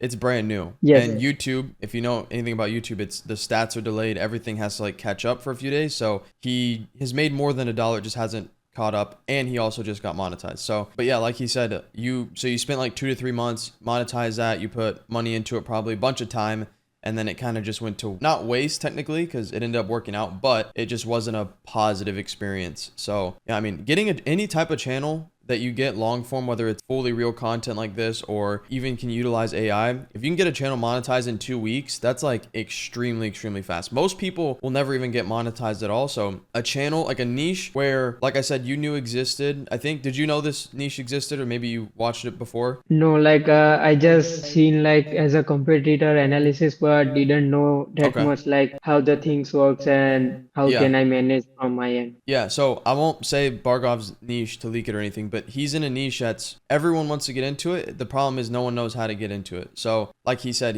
you kind of just see it and you're like, man, I wish I can get into it. And then you go on about your day because no one can figure it out. So yeah, I mean, that definitely played a role. And even if you go to your most viral video so far, again, he started Sure. he posted 2 weeks ago. So the views on this one is pretty insane so far. So this video, it's been out for 10 days or almost 10 days, 118,000 views, which is crazy. Now the sucky part here is on the real time. You can see it on the right side. The video's kind of like died off a little bit or slowed down. But after this, I'll probably help Bargov kind of fix that or what we can do. But either way, this video helped because this was the one that really pushed your channel like past monetization. Even though of course we want it to continue to go to like 500K then 1 million, this was a really good foundation. And to be honest, without this video, because this video gained 537 subscribers, you wouldn't even have the requirements for monetization. So you really needed this one to help boost your channel to get monetized within the 2 weeks that you did. I mean, 100K in 10 days is like you said, you didn't even know this niche. You kind of just saw it. So I think something to note is his channel is still so brand new. I think you have 8 videos total now posted. Yes, just 8 videos. 8 videos. Like getting monetized in 2 weeks, let alone 8 videos, is like pretty much unheard of, especially for someone that you had YouTube space, but you weren't like making money, or like you still have like a little bit of learning to do, or a lot of learning, but you still have learning to do.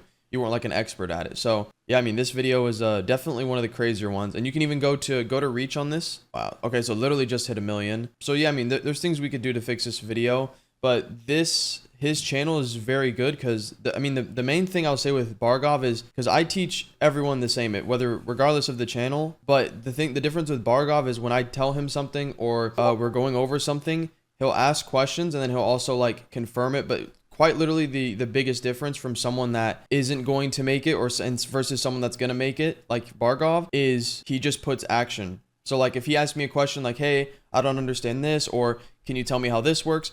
I explain it to him. I tell him how to fix it or how to get the outcome that he wants, and then he applies it immediately. And obviously he has his team of freelancers. So yes, he's still doing some of the work, but Bargov is like the channel manager basically, and he's still building the structure. Because again, we can't just hire people and you just like, okay, I hired you, make me a video, like make me a viral video. Sure, they can try, but you need structure as to like, okay, this worked one time, so if we try it again and it works, well then we probably should just keep repeating it until it doesn't work. That's kind of where we're headed with Bargov's channel. I mean, this video alone did very, very well. I think you had a few other videos that did pretty good as well. Let's see this one.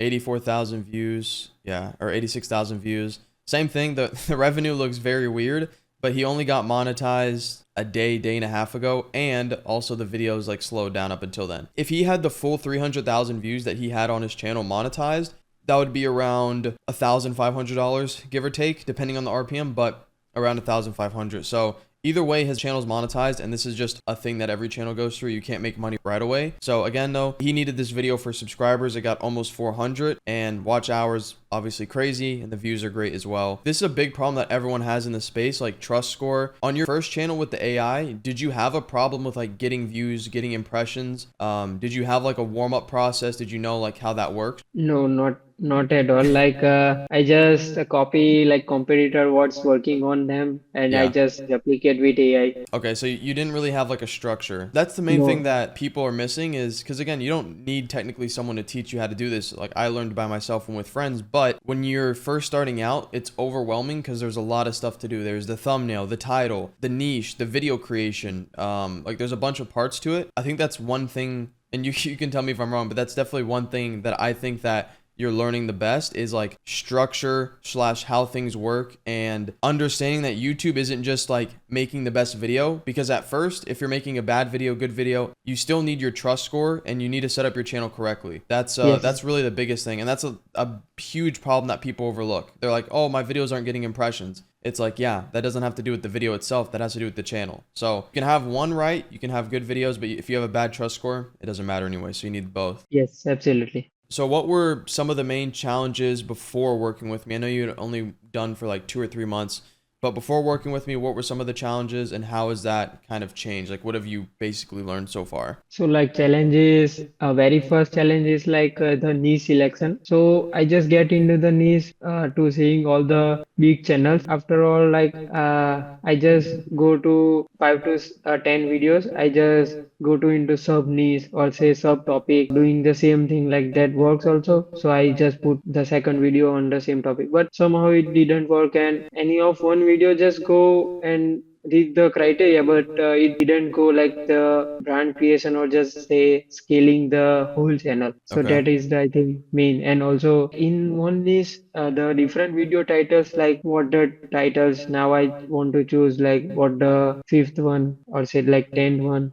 So my whole the channel and whole the retention graph of the like viewer just stay consistent and engaging with my channel. Yeah, so basically like when you were running the AI channel, it was pretty easy to start because you have like a bunch of ideas, but like you said, as you got to like the 5th video, 10th video, as you just keep going, especially like when you have lower experience, it's harder to like okay, what do I do now? Like if you, Yes. especially like when I started, when I was doing, it's a little different to what you're doing, but when I was doing like Fortnite videos, even though there's tons of content, tons of things I can upload, when you hit like the 50th video, even 100th video, I'm like, what can I do to keep posting that's not like something I've already done? Which is I think a big problem people have is just it's just like the creative, everyone knows how to do it, we overcomplicate it, and every single person when starting, they try to look for like the perfect videos, like, oh, but I need to make sure that this is the perfect video. So when I upload, and like your first 3 to 5 videos, we talked about this, they were just supposed to get the channel up and running, get some traction, build up some views, all that. Go to your first video. I think the first one actually ended up doing, it's one of your most viewed now, I think. Yes, second one. Second one. Yeah. So this video, second video. So we hopped on a call. He showed me this beforehand, and there was like a few things that we needed to fix. Again, the thing that makes Bargov like not better than some of like the other people I work with, but he just implements things faster. Like he takes notes, he sends, I send him the call recordings, he'll actually apply it. And again, it's not solely Bargov, it's also his team is listening. He shows his team like, hey, like we need to fix this, or we need to add this or change this, and they actually apply it as well. So it's Bargov doing the work, but also his freelancers, because again, we have like a strict hiring process. He just kind of followed like what I told him, but he's also learning it. But it's a pretty like simple process. Obviously easier for me to say that because I have tons of experience, but I can tell with Bargov, like every call, it's just like making more sense. And he's not asking like, how do I make a channel? Like very like beginner basic questions. So that's the good thing with, again, with you, is it's just the fact that you implement things like right away. If I tell you to fix something or look into something, change something, you've already done it by like the following night. Like it's super easy to work with you just because you know that you want to make this work.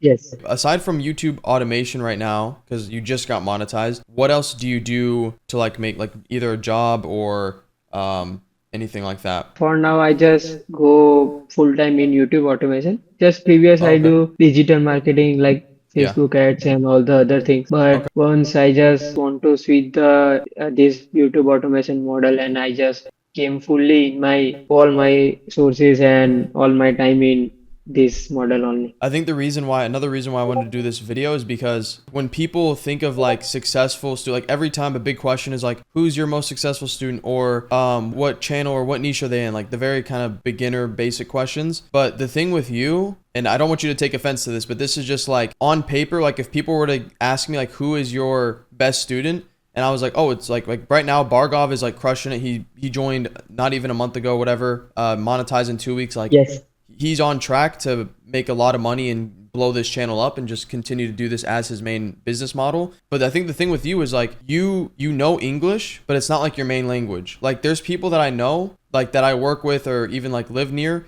they're from Yes. USA, or like I maybe know them a little bit, and I work with them, but they still don't like, they don't take action, they don't implement it, they don't do anything. And so I think Yes. what's unique with working with you is, again, like people probably wouldn't guess like, oh, Bargov's probably not like doing good. No, Bargov's fucking killing it. Like he's doing great. There's Yes. something about like the work ethic with like people from like Philippines, India, Brazil, like every single time it's like either you guys are with like family or like working. With you, I think it's just like the same thing. You're either working either on like your digital marketing, or in this case like YouTube automation for your channels, or you're just like spending time with the family. Like people in the US, typically, at least from what I've seen, they do dumber shit basically. Like they go out, they party, they drink, they do a bunch of other stuff. That's why I like working with you, because it's very just like, again, you just, if I tell you to fix something, we have a call about something. By the next call, there's something else we have to go over. We're not like revisiting the same problems to like break it down. You get it Yes. you understand it pretty fast, which is great. So Yes, absolutely. that's why I think like your story and your success so far is going to hit with a lot of people, because they're going to look at you and they're going to be like, oh, if Bargov can do it, why can't I do it? Which is so true. Like Yes. there's no, my top student of all time is a girl, which is crazy because again, if you ask like some people like who would be your top student, you would never guess a girl. Again, Yes. it's just like, if you want to make it work, you'll make it work. Whether you're male, female, you live in USA, it doesn't matter. You can, if you want to make it Yes, work, you doesn't can make matter. it work. So yeah, again, you're very easy to work with, and you're actually applying it, which helps me, but also helps you because you're also learning this and being able to do it on your own slowly. So Yes. next question is like, what has been your overall experience in YouTube Launchpad? Like I know we have a little bit of a community. There's some people in there, even working with me. What's your experience? Okay, for the YouTube Launchpad experience, I guess like from the very beginning, I say, first of all, you have just whole team for the every level of like the person who explained me what's the next step, how's Yep. the whole thing works. The person take the interview of me, like the onboarding call, like Yeah. what's the situation of my understanding my like the financial also as I just broke on last 2 3 months on that channel and just demonetized. He just also give me option to just get start and whole the thing like it's just a like group of like community of like on skill and just encourage every other like as a friend and also in Yeah. community if I have to doubt and I ask anything then yes along with you also other just get help whatever they have knowledge and all the thing also share the small win also so we have to keep like engaging and motivate to do more and just Yeah, so basically what he was referring to is like in the YouTube Launchpad, we have a Discord server. We have a win section. So like when people have, I don't know, a good video, a good week, good month, whatever, people just drop it just to like keep people, I don't want to say motivated because motivated is like short term, but like it just shows people what's possible. Like in the community, we have people like Bargov that are doing really good. We just had another student, Jordi, he hit $10,000 last month, if you saw that. But there's people in there that are newer that are starting at like a lower point than you, or maybe just take a little bit longer to like get up to where you are. But when they see you, Jordi, some of the other students that are making money, getting monetized fast, it's just like reassurance to them, like, okay, I can make this work if I literally just put effort in. yes I think that's the biggest mistake people make is they're like, "Oh, I don't know if YouTube's for me." It's like yes I wasn't born with a plaque in my hand. Like you just if you want to make it work, you just, same thing with your digital marketing. Like you weren't born a digital yes marketer. You just had to learn the skill. You fail along the way, you succeed, you learn, and you just keep going. So I wouldn't yes say any business is for anybody. It's just if you want to make it work, you'll make it work. If not, you'll find excuses. yes exactly. So yeah, in the whole like YouTube Launchpad, what do you think is the most valuable that has like brought you the most clarity is like what you were missing out on or like basically like the channel success, what do you think? Like most valuable, of course, you also. Yeah, yeah. Like you give all the suggestions and review all the things. Like the main thing is like a weekly call one-on-one. Like Yeah. you just get on the call, just you and me, and just discuss our like Yeah. channel and all the stuff. So that thing like clear, and I get the pass for next next 3 4 days, like what to do next how the things going up like if I stuck somewhere I just don't want to like 1 week or more than I also drop a message and whenever you get a time you just reply and Yeah. that the I think main thing I already giving my 100% but from your side also I think it's compatible to 100% so Yeah. that thing I really appreciate it. Yeah, of course. Yeah, I mean, obviously, I have like my own channels. I have like my own YouTube channels that I run, but also like the teaching side, helping you, helping other people. It's like another business basically. So, yeah, it's I have to stay on top of it. Otherwise, I can't help people. So, yeah, I mean, Yes. I feel like that's another good thing to touch on is how you said every call, there's like maybe 3 to 4 days in between for like you to apply slash change or just implement what we talked on for the previous call. Where Yes. a lot of people, like I would say a big reason why some of the people that join don't have success as fast or it's like super delayed is because they want to be like babied through the whole thing. Like, what do I do for this and this and this and this? And it's like they have a million questions, which is fine. I can answer it, but you're never going to learn if you just like, if you need me for something, absolutely. Of course, I'm here. But for like how to make a channel, like you can look up on Google, you can ask ChatGPT how to make a channel. So Yes, basic question. exactly. So like for very basic general questions, that's why I think like for me, I'm almost like a lifeline because obviously we have like the WAP videos as well to like get you started and then also like to scale just depending on where you are. But I should be Yes. like, okay, I'm super stuck. I have no idea how to fix this or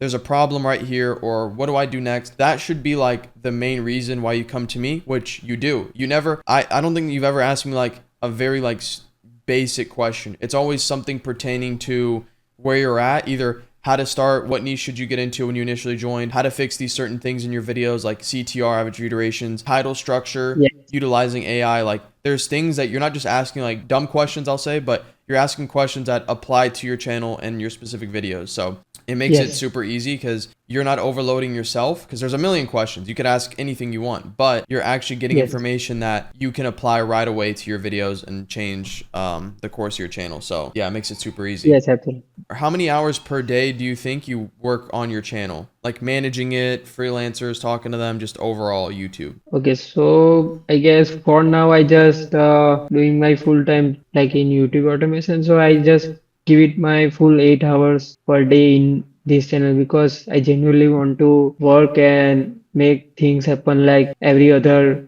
We have inspiration or say like goal and other things. So I just want to Yeah. achieve, and for that I just work 8 hours, sometimes like plus or maybe. Yes, once whole the things settle up, it just managing whole the things like freelancer get team worker also know what the things I want in my video and how Yeah. the works as the pass the things and keep on changes. Not that much time to put on them, so it will be less in as the past things works. Really, with any channel, the initial 1 maybe 2 months, those are the hardest parts because most people are coming in with very little to no knowledge, and it's a learning curve. You have to know how to find channels, how to create the videos, how to find the freelancers, how to do. I mean, it seems like a lot, but it's with any business. There's always parts to it. So yeah, I mean, definitely the end goal would be you kind of like how I run my channels. Of course, there's always going to be work, but you kind of, instead of you working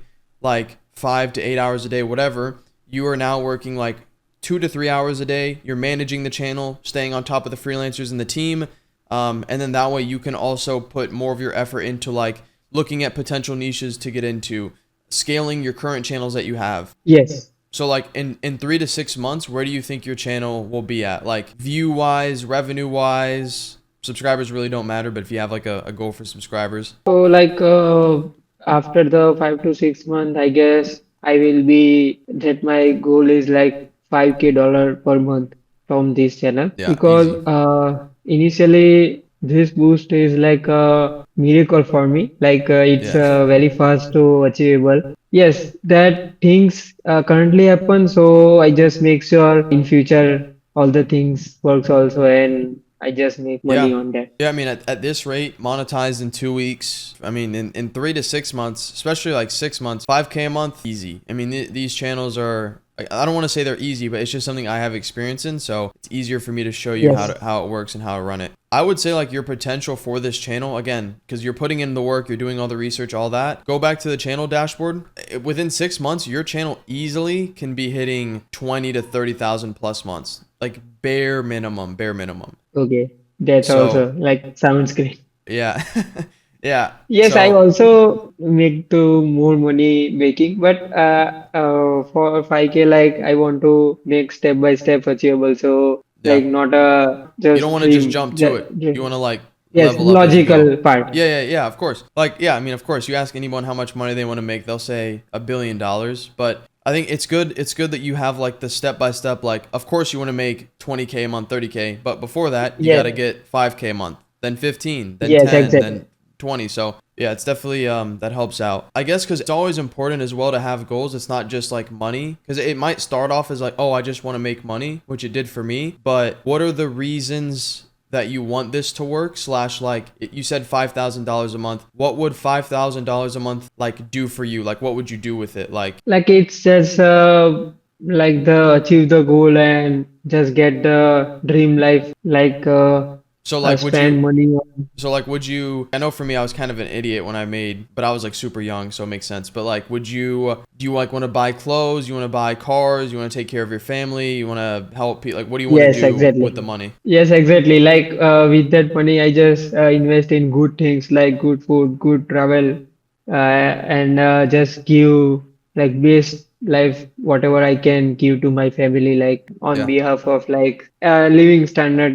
we can say. Yeah. And yes, also reinvest in other channels to grow more on YouTube also. Okay. Yeah, I think it's always good, like I said, for everyone to have like goals in mind of course, the money's great, but like you have to end up doing it for, like you said, like family, or you want to travel, you want to have more freedom of like what you can do, where you can go, when you can do it. Yes. Because like I could go to the pool, I could travel anytime, and as long as I have a laptop or my phone, I'll be fine. Yeah, that's always important. One of the final questions, did you have any misconceptions before working with me? Because I know this space, because I've been in it forever. The space can be super sketchy. Like they'll take the whole like faceless thing to the next level. But for me, I show my face. It doesn't matter. I show some channels as well. But yeah, what Yes. were some of your misconceptions, or maybe you thought was something and it wasn't when you joined? Like I know about like faceless channels, like how the things work and how they all manage, but misconception in terms of like any of as I see some of channels just add first of 3 4 videos and just got monetized and first month 1K 2K 5K. So I thought like how is this possible really? Like I know I saw screenshot and also other like students testimonials and all the things, but now I just get the overview like with the right strategy, right angle, niche, and let's say competitor analysis and what's working on my channel and all the things like make the possible this way. Okay. So I think what you said is basically like you saw some of the other results that I got for students, or just some other successes that happen like pretty fast or quick. But you just didn't Yes. know if it would work for you, or you didn't know if you could get similar or like same results. Is that right? Yes, yes, exactly. And mismatch also like misconception as well, like the foundation of like account, all the basic things. But I just Yeah. keep review blogs, any video, and all the other guy who just give like free like stuff. I just apply to account and at the end I just messed up like what now I do next. Yeah. So I think that is the main thing to clear up. Yeah, I mean, I think everyone knows how YouTube works. It's essentially make the best video. But of course, there's, the trust score. There's things on the back end that people have no idea exists until you go to Yeah. upload a video. So, yeah, I mean, YouTube's a real business. You can make a shit ton of money from it. And yeah, I think the best part with this business model is you just can work from anywhere. As long as you have your laptop or phone, you can do it at your home. You could do it at the beach. You could do it on a plane. You could do it from wherever. I think Yes. that's like the beauty of it. You're not like having to be at a certain job or location. You can just kind of, as long as you have internet. Yes. Yes. Okay. Anywhere. Yeah, I mean that's awesome. So if someone was interested of joining YouTube Launchpad, but maybe they were on the fence, maybe they didn't know fully, what would you tell them, or what would you say to them? Okay, so first of all, start to YouTube with YouTube Launchpad program. So you have to fully in as like your efforts and or your time. And the main thing is like the action. Like on YouTube, we do action and we get data, and on that basis, we can measure like things works or not. And Yep. after that taking action, we can do like the next step. Otherwise, we just brainstorm the ideas, needs, what to do, like how to do, and all the things. But action Yeah. is the main thing. Yeah, Bargov nailed it. The literally the only difference between people that don't make it, it's not even like smart or who has more knowledge, it's how fast can you implement something. And again, like I've been Yes, saying this entire call, the difference with Bargov, he's not the smartest person in the world. I'm not the smartest person in the world, but when I learn something, when Bargov learns something, he's implementing it, he's changing it, he's fixing it, he's whatever it may be. And that's the difference. Because I know there's people that know YouTube more than I do or make way more money, but they may be not as successful overall because they try and critique things too much. They try and like brainstorm for too long. It's just like if you learn something, fix it, apply it yes, instantly, and then just, maybe you made a mistake, maybe it worked out. You just learn as you go. But it's a constant 24/7 thing. You have to like work on it, you have to apply it.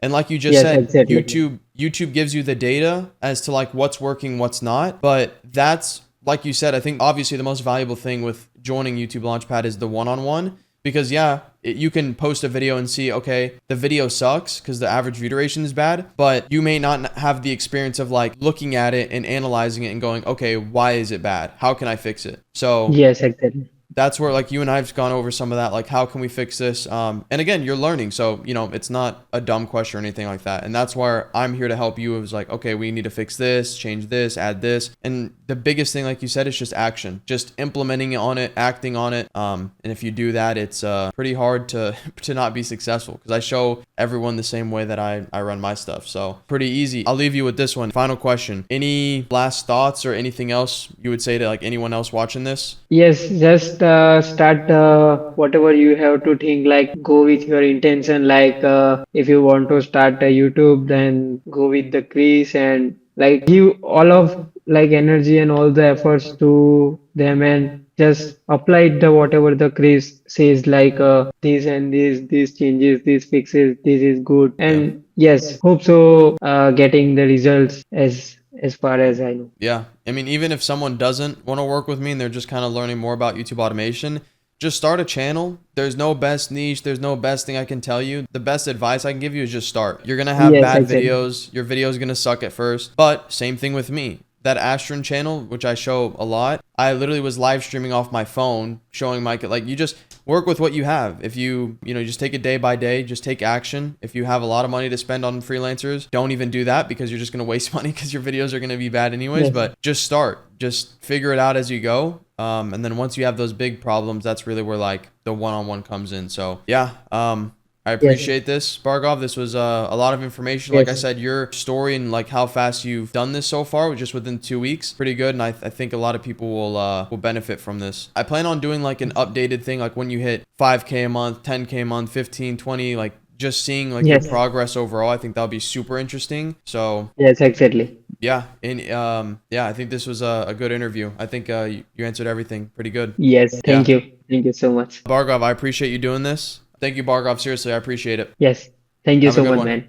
Bye. Hey guys, today we're here with Jordi, and he's actually a one-on-one student inside of YouTube Launchpad. So Jordi, if you want to introduce yourself, tell people who you are and what you do. All right, so my name is Jordi. I'm from the West Coast, and I've been doing YouTube Faceless for over a year. I started back in May, and yeah, it's been going pretty good, especially with Chris. And I'm happy to answer some questions. And yeah, let's get into it. Sounds good. Okay. So when did you join YouTube Launchpad, the program, and how did you discover that? So I believe I joined a little bit. I think it's been a little bit over a month now. Like month and a half, I think. Yeah.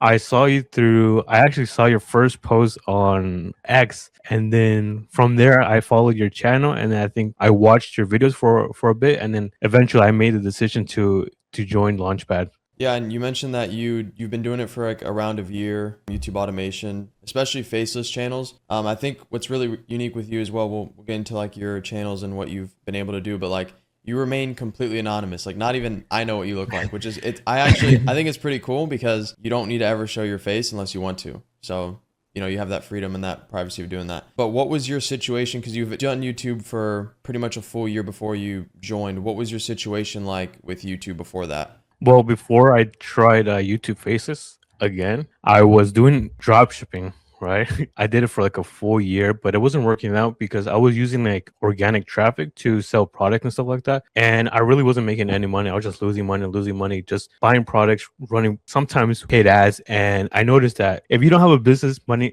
coming in, then it's not a business. I'm like, you know what? I'm going to switch business models. And then eventually I stumbled upon YouTube long form, because there was a point in time where I tried YouTube shorts and that didn't really work out. I got hit with like reused content because I was kind of maybe borrowing some videos, and I got hit with that. And I was like, you know what? I'm done with YouTube shorts and YouTube until like May, when I tried it again. And then I got my first channel monetized within like 2 months. Channel you got monetized, was that the one that you and I work with, or was that totally different? Oh, it's totally different. Okay, that's interesting. So you started with YouTube Shorts, then Yeah. you basically ran into some problems, and then you're like, screw this, I want to go into long form. Is that basically like what you were thinking? Yeah. Yeah, that seems to be a lot of people's. Shorts seem good because it's a lot easier to get views, but the sustainability of it, I don't know if you made it that far. You said you got demonetized, so you probably didn't see a whole lot of money that from there. But yeah, long form is definitely, it's the most predictable and the most like, you'll never go from say 5K a month to zero. It's usually, if it's going to go down, it usually takes 3 to 6 months to see that decline. But yeah, also, I guess one more question. How old are you? And like, when did you start YouTube? Like last year, how old were you? So I started when I was 22. Yeah. And right now, I am 24. I'm almost Unc. No, I think it's crazy because I didn't even know that you did like drop shipping or even YouTube Shorts. I thought you just had these channels before and you were just working on them. So Mm-mm. that's cool. So you had some experience with some businesses, but like you said, you didn't see the sustainability of it. You wanted something that actually like works with this. Yeah, it's crazy because, well, maybe it's not crazy because last year, 1 year ago, I was making $0 from YouTube. And then, my success, or I guess the amount I've been able to make each month these past few months has been pretty exponential. And I'm pretty happy. We'll go into that a little bit right now. Basically, we can just go over your situation now. So like where you're at, if you want to pull up some channel stats, revenue, whatever, we'll run through All right. that. Because yeah, I mean, when you first joined, you were making a few $1,000s a month. You were doing solid, but obviously I think you were running into some issues, or maybe you just didn't know what the next steps were to hit the next big goal. Okay, so this is one of your channels. So how many channels are you currently running right now? I'm currently running 4 channels in total. 3 of them are monetized, and one of them, which we are looking at, was the one you helped me create. So 3 Yeah. channels. I think when you initially came in, you only just had the one. I was running 2, and then you helped me with this third one. So on this channel alone, last 28 days, I think was crazy. If you guys know long form, 400,000 views and 4.2K like revenue is insane. And what's crazy on this channel specifically, you can, again, we don't have to like leak the niche or anything, but you can talk about like your profit margins. No one talks about profit margins, but especially on this channel, I know yours is like insane. So you can kind of skim through some of the days in the analytics. All right, so I guess for this channel, each video takes about $8 to create, and then this is pretty much the amount we've been able to make in the past 28 days. That's pretty crazy. The RPM is like, I think $10 exactly, or like high in Yeah, RPM. it is $10. Yeah, and this isn't even like a crazy viral channel. Obviously, 400,000 views long form is great, but it's not 10 million, it's not 5 million. So imagine when you get to a million, which I know we were talking about on the last call, that's going to be like close, if not to $10,000 just from this single channel, which is super easy. We can click on revenue, because this is also a brand new channel, right? This is the one that you said you literally just started maybe a month ago. Yeah. This channel was monetized within like 2 weeks. Yeah, if you can zoom in on the how much you're earning, like the bottom left, because it literally says May you made like $140, like you got monetized towards the end, and then June, which was last month, you made $4,300 on a channel that barely existed like 2-3 weeks ago. Yeah. Which is insane. And so some of your top videos, I haven't even looked at this with you, but what were your top videos like revenue wise? See it on the right there. So 64,000 views, $687. This is like genuinely the best part with long form. You can touch on this. Like when you were running your shorts channels or your short channel initially, would you see like growth over time, or was it kind of like, what was your experience with like shorts views? Because a lot of people think shorts are evergreen, which some can be, but the thing with shorts is like, it is really, really good with like getting views and whatnot, but you don't really build like an audience. It's like every time you upload a new short, it's like you get like a new batch of audience. It's not like long form, and especially I guess we'll talk about a little bit about the revenue. You get paid in pennies. I'm like, you can't really get paid. You can't really pay a bill with those kind of like, you got to make a lot of shorts and get like millions and millions of views for you to kind of like make it sustainable. So this is what I really love about the long form, because I'm not sure if I told you, but this channel is destroying my main channel and my second channel. Compared to what you do on your first channel, like again, just the time it takes for you to make these videos, it's not even you. So it's like, it's work that you've already done on your main channel, and you pay $8, and now you just spawn in with $4,300. Like, it's pretty, I don't want to say it's easy because you're putting in the work to obviously make the videos, but it's like something that maybe you didn't figure out. Like when you first came to me and you were like, hey, I'm in this niche, I'm doing this, I was like, oh, easy. This is going to be easy, at least to get you to like 10 to 20K a month. And so I don't even know, like, did you know like this type of style that you're doing for this channel existed? Or like, did you know that you wanted to do it or kind of go this route? No, I had no idea, because I feel like if I had a little bit of knowledge on it, I think I would have tried it. But with your help, I was able to kind of get an idea. I was able to kind of get the steps to take action and get the people that I had to get. And it's been uphill for this channel. Yeah, it's been doing very, very well. And I told you this already, but the difference with Jordi and some of the other people I work with, or just a lot of people probably watching this, is everyone watches free value. Everyone watches content, learns information. The difference is how fast can you implement and actually like take notes and apply what you learned. With With Jordi, I think we've had 3 calls, maybe 4. Like I think 3 in the span of like a month and a half, which is crazy because when we have these calls, they're like an hour long. You just take the information I gave you, apply it, and the next time I check up on you, like later that week, it's like, hey, I got this channel monetized, or I'm posting X amount, getting this amount of views. Like there's always progress, and that's really what matters. Because again, I can teach you whatever, I could tell you whatever, but if you're just like, okay, I don't think it'll work, or if you just don't do anything, well, it doesn't matter. So yeah, I know I've told you that, but it's like it makes everyone's job easier, and you're making more money now. So now obviously like with the new channel we're starting, it's in a different niche. Now you can expand your portfolio, and obviously the goal is to make way more money with that one too. What were the main challenges? Because I know you did drop shipping, you did YouTube shorts, you even had this channel running before we started working together. So what were some of the challenges that you were facing, and like things that were kind of holding you back from making 5-10K, even more than that consistently? Honestly, it was just, I guess, scaling horizontally. I really didn't know how to go above, I guess, that revenue threshold without making more videos on my main channel. If that, I don't know if that makes any sense. Yeah. Okay. What we can do too, if you want, just share some of your, if you want to open like another tab, see some of the other analytics, because I know you're at, this channel alone did 4.3, but across the total like 3, you're doing a lot. All right, here is the main channel. So last 28 days, it's literally just the RPM, but it's more virality based. Like you definitely need higher views to make money, but 1.1 million views. Again, this is like the crazy part, because regardless of the money, he's attracting and he's building an audience. That's one thing he said with long form. With shorts, it's really just entertainment. You scroll for 20 seconds, but this, he's actually building something that he could potentially turn into even more channels down the line. And 1.1 million views, $3,200. Not terrible, but obviously considering the other channel is way less work and way easier to do, that obviously seems like a lot of a better result. But I mean, this channel is still doing very good. It's very consistent. Like the views with long form, especially with the type of content you're doing, there's very little like dips. Like it's usually like maybe a little dip, and then it'll go back up, and then it's kind of just like a wave you could see in the graph, which is good because it's consistent as well. That's the best thing. As long as you upload, there's consistent $100 days basically on this channel. And so on the, I think you have one more as well, right? Yeah, let me quickly pull it up. Dang, so this is crazy too. So 700,000 views, so less than the main channel, 3,100. Yeah. So across, how much did you say that you made last month across all 3 monetized channels? So across all 3 channels, we made over 11,000. To be exact, it was probably around 11.2K. When you first joined, you were at how much again? I think I was barely making over 5K. The thing with Jordi is he was already kind of in the space. He already had proof of concept. Like he said, his main issue was figuring out, okay, I'm at 5K. What do I do there to get to 10 or even obviously more? So 11,300 or 11,000, that's very good because these channels are all somewhat tied together as well. It's not like just 3 random niches, 3 random channels.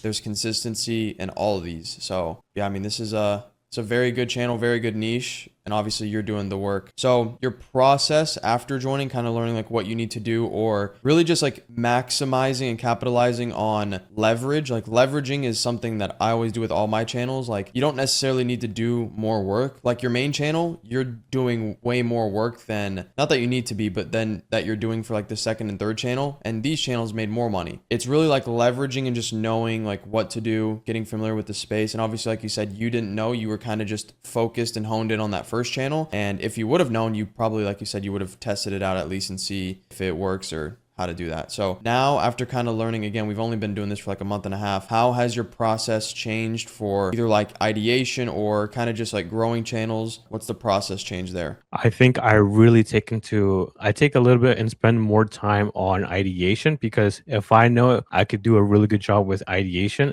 not only am I going to get views on the main channels, but I know I could probably switch up the angle and just, I guess, double down on it and then just post it on my other long form videos. It's very simple. Again, we don't want to leak his niche, but this is it's pretty simple because he had the first 2 channels running, and then this third was literally a no-brainer, and then the fourth one that he mentioned is going to be something similar. So if he's already at 11,000, hopefully by like next month, within the next 45 days, he's already making like 15 to 20,000 total off this. So 11,000 across 3 channels is very solid. And especially the rate that you got monetized. You said like 2 weeks, which most people watching this have never even got monetized, and they've been doing it. Some of them have been doing it for months. So it really just is the experience and like what you know, because that's all you're limited by, is just like what you know. How many hours would you say you work on your channel per day? On each channel, I guess I take about 30 minutes to record, and then since I have a little bit of OCD, it can take me up to an hour to edit them. And then I guess for the long form channels, I don't spend more than 10 minutes. So your main thing is, like you said, you kind of just want to perfect it. You have your own style, so you just prefer to edit it.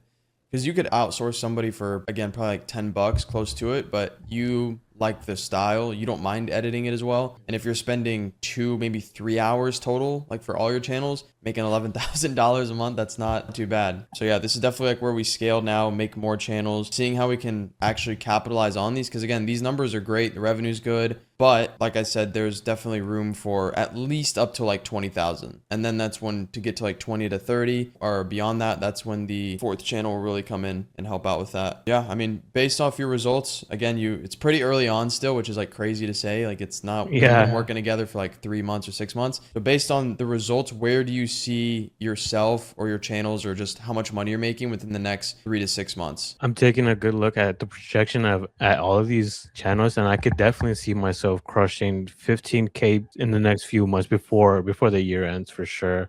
And I think the end goal is to continue, I guess, growing these channels and reinvesting it into this new niche that I'm entering with, and just crushing that as well. Yeah. Would you say that's your goal? Like, I mean, obviously I know that you do this full time, but would you say like if Faceless content, Faceless YouTube channels works out, like you're making 20K, 50K, 100K a month even, is this something that you want to run forever? Or is this something that you want to fund to just kind of fund your actual like passion or something that you want to do later?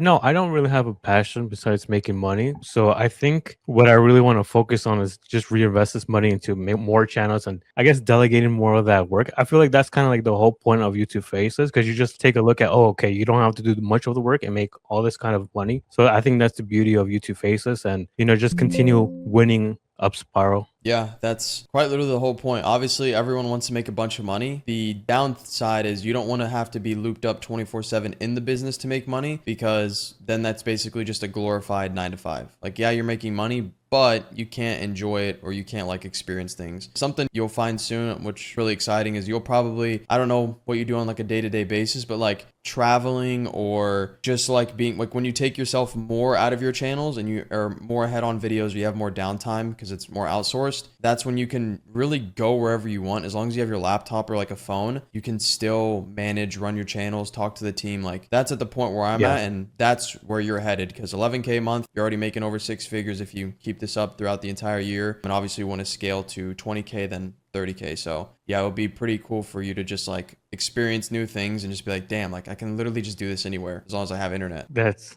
crazy. Yeah. Were there any, I know there's a lot of gurus, there's a lot of people that say they do automation, or they say they do YouTube, whatever. Were there some misconceptions or like some doubts that you had before? Maybe not working with me specifically, but just about like the whole guru coach type of thing. Yeah, I'm very, very careful with where I spend my money, because even since when I began, I guess, this whole YouTube journey, I looked out for help. I got mentorships, and I got other people, and I noticed that there was a lot of people in the space that really didn't know what they were talking about. Especially right now, everyone knows how to somehow use Claude plus Gemini plus Xfield plus all this stuff and make 6 figures per month. It's kind of like, okay, now it gets a little bit more difficult for people to find someone who's actually done it and has actually had success in the space. Yeah, everyone's posting the same type of content. It's pretty easy to see. And there are people that are making money like that, but as simple as like, can you show numbers? Can you show revenue? You can hide your channels, but can you show numbers? Like, to me, it's like such a no-brainer. So yeah, you've worked with other people. It didn't work out. Was that for long form as well? Or was that with like when you were doing the shorts? It was for long form. Yeah, long form is, I'd say it's definitely harder than shorts, because shorts you can kind of post anything, and long form it's definitely more. Exactly. Yeah, it's definitely more like people have to sit down, watch your content. Like, you have to have a game plan. You could post a short and it could be like maybe get 1 million views, which won't even pay you, but still can go pretty viral. So I guess one of my final questions would be for someone that's watching this and maybe they're in your position, because again, I think really thing that's unique with you is you remain completely anonymous. Like, you don't show your face. You don't have to do anything. Like, you just have to record, make the videos, pay a team if you want to do it. And you literally are making like $11,000 last month from it. From anyone that's like in your position or like wanting to potentially get started, but they're on the fence, they're thinking about it, maybe they're worried like you were about like the whole guru or coach thing, what would you say to them, or like some advice? I'm gonna use my example because I've had a little bit success with these channels, but just because I had a little bit success doesn't mean I know it all. And I think you can't in life, you can't have kind of this, I guess, mindset of like you know everything, because you're not going to be able to grow. And for me, I took kind of like it wasn't even a risk, because I knew you were going to be able to help me out. But for those that don't know, you just gotta, if you can trust yourself and actually put in the work, and then apply the advice of Chris like I did, then success should become inevitable. I'm not sure if you say that. I think that's my advice. Yeah, no, it's quite literally like you can get mentored by Elon Musk. It doesn't matter. If you sit there and you're like, oh, but I don't think that'll work for me, or oh, his information's outdated. Well, one, why did you ask and go to him for information? And two,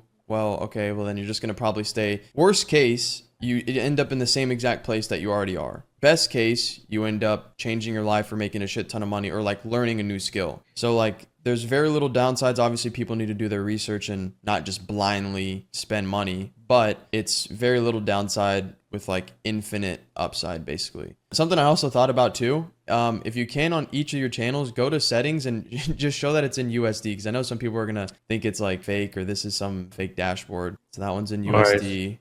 Yeah, this is USD. I'm not doing it in Zimbabwe. It's just crazy because I know there's so many people that are like you. They're like, I just want to stay off camera, anonymous. I kind of want to have like my team of 2 to 3 people. How many people do you have on your team, like with editing, thumbnails, all that? I have just 2 editors. That's it. 2 editors. Your cost Yeah. is how much per month, you think? Like, what's your profit, you would say? Dude, it's like above 90%. I mean, most of the And- costs probably come from your main channel, but Like right now, the new channel has been picking up traction really fast. So we'll probably get it monetized within like the next 2 weeks for sure as well. yeah. So $11,000, not showing your face, not in Zimbabwe. It's all in USD. Pretty crazy. I think, again, like you mentioned, the craziest part, this channel is crushing it more than your main channel. And Yeah. there's no work involved, practically no work. And Yeah. it's just you managing it, you checking up on the editor, obviously making sure he's doing it. But aside from that, there's not really a downside. There's no reason why you shouldn't be doing it. And so this is a very repeatable system across like any niche as well. So if we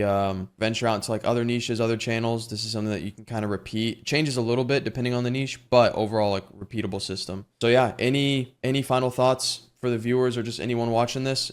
Just be consistent because you don't want to miss your lucky day. And then one lucky day can change your life, can change that kind of trajectory. And just take action, because everyone is giving out advice, right? But all of that advice is useless if you're not putting in the work, right? Because it's not gonna, your mentor's not gonna come and put in the work for you. You're gonna have to get it out and put it yourself. Because I don't know, my mindset can be a little bit more militant. I refuse to lose and absolute win and all that stuff. So you just gotta have a big why. You know, your why can't be something ridiculous like a little Rolex. You gotta be wanting to strive for something great. So that's my take on not losing. Oh yeah, that's perfect. Yeah, little supercar, little Rolex. The second you get that, you're gonna be like, shit, what do I do now? So it's got to be an actual reason. But yeah, I mean, you said that perfectly. Well, Jordi, I appreciate it. $11,000 last month. This month, hopefully, we scale to like 15. And again, I think you're gonna, within the next 60 to 90 days, you're gonna crush it with easily past 20K a month, 100%. Yeah, your mindset, again, the biggest thing, it's not even like the channels you're in, because again, we can make money with any channel. It's literally your mindset, and that you're just like, you know, if something doesn't work, you're not like, oh, well, it's okay, it didn't work. Like, you're just like, okay, I'm gonna figure it out. I'm gonna ask Chris, or, you know, there's a way to do it because you've seen other people do it. So yeah, I appreciate it, Jordi. Thank you for coming on here. And yeah. All right. Bye. Yeah. Appreciate it, Jordi. All right, guys. Today we're here with Asme. She's one of the one-on-one students inside YouTube Launchpad. So if you want to do a little introduction, who you are, what you do. Yeah, so my name's Asma. I'm from Morocco, and literally just 2 months ago, I had no idea about this. Didn't know that I can make money with YouTube without even showing my face. And I just came across one of your videos in the channel, and I watched it. And everything you said just makes sense to me, because you were talking about outsourcing, and Yeah. you don't need to do everything yourself, and you just need to focus on the things that you are really good at. So Yeah. that makes sense for me, because I had experience with other business models, and I was doing everything myself and always end up like burning out before I get the results. So Yeah. yeah, after watching the video, I applied and then I Okay. started So you working. found me And, through a YouTube video? Like what, just one of yeah, mine? Okay. Do you remember which one it was? I can't remember which one, but you said you were talking about outsourcing and you don't need to do everything yourself if you want to make a real business and Yeah. so Okay. yeah. Did you discover YouTube automation through me, like you just saw and you're like, oh, he does YouTube automation, or did you already do some research beforehand? So I knew about it like a week before I see your video, Okay. and I was just searching on YouTube like how to scale without experience in YouTube, and Yeah. and Okay. your video came the first one. Then yeah, then I watch it, then Okay. just So apply. you just Yeah. found it and then you did some more research and then that's when you came out and run like, oh, I don't have to do all the work myself. You can pretty much just like manage it. Yeah, actually, I take this action very quick because in my experience, I experienced working only with myself, doing all the work myself. And as I said, I always end up burning out before getting to the results I want Yeah. because I was doing a lot of stuff that I'm not really good at and I don't like it. So yeah, that makes very sense. So Yeah. Okay. Well, what was the importance, or like what was the main reason you wanted to, I guess, start like your own business but not be so involved in it? Because I mean every other business pretty much, like drop shipping, you said you tried out some other things. It's like it relies on you 100% and then eventually you could outsource it. But with YouTube, I mean, as long as you have the money for it, you can outsource it almost straight away. yeah, so I like it because actually it helps me when I get the mentorship. It helps me discover myself more. I wasn't sure that I'm really good at managing the team, and my main thing is ideation and management. So yeah, so this is the good thing with YouTube automation. Yeah, I mean, I remember the first channel we were gonna do. I won't say it because you still might want to do it in the future, but that was something that you were more like passionate about, or either like you maybe watch it on your own time, whatever. But now you're doing like the complete opposite of that, which is fine. But I think Yeah. also it worked out for you too because this channel that you have now, it's doing way better than you probably thought, at least result wise so far. So, Yeah, if you, so at first, I was thinking like I could start with something I'm passionate about, and I always watch that content, so it can be like easy for me, and I have some knowledge on it. But at the end, it's just a business, and it's you will have to do some stuff that you are passionate about. But at the end, it's business, and I like doing business, and yeah. yeah. And I guess the best thing too, like there's even some channels that I run that I'm not particularly like, I would never watch the content. So I don't know if you would watch the videos that you make or your team makes, but the good news is when your team outsources it, you don't have to be as involved. Like if you were doing 100% of the work, the editing, everything like that, I mean, it would drain you if you weren't interested in it because it would feel more of a job. So that's why like your first niche that you were going to do, it was more of like, yes, of course you wanted to make money, but it was less of a job because you were interested in it. That's what I think is good. If you Yeah. can, I want to go through your analytics because I don't even know what your video or channel's at for like the past few days. I know it's doing very, very well, but I haven't seen anything recently. So this is your first channel ever. Okay, well, first thing I see in the top, 7,500 views in the last hour. Just Wow. crazy. And something people probably don't know or they won't know off the top just because your channel is new. I mean, this is all long form content. You have a few shorts, but I don't even think any of the shorts got crazy amounts of views. I Yeah, I remember. know. I mean, this video it's been in 6 days, long form video, 500,000 pretty much, still getting pushed out. I mean, this is I guess the downside of YouTube. When you're first monetizing a channel, you have to hit the requirements. So like it sucks that you weren't monetized for this, but you still have 7,500 views per hour. So like, let's say you have a $10 RPM, that's $75 an hour, basically what Yeah. you're earning right now, which is obviously crazy. So how old's your channel? When, like 2-3 weeks old maybe? Yeah, like that, yeah. I started That's uploading like 10 days ago, and with only 7 videos, I got monetized. So it's really yeah. impressive. I think it was last night or the day before you applied for monetization now fully, so you're kind of waiting for that.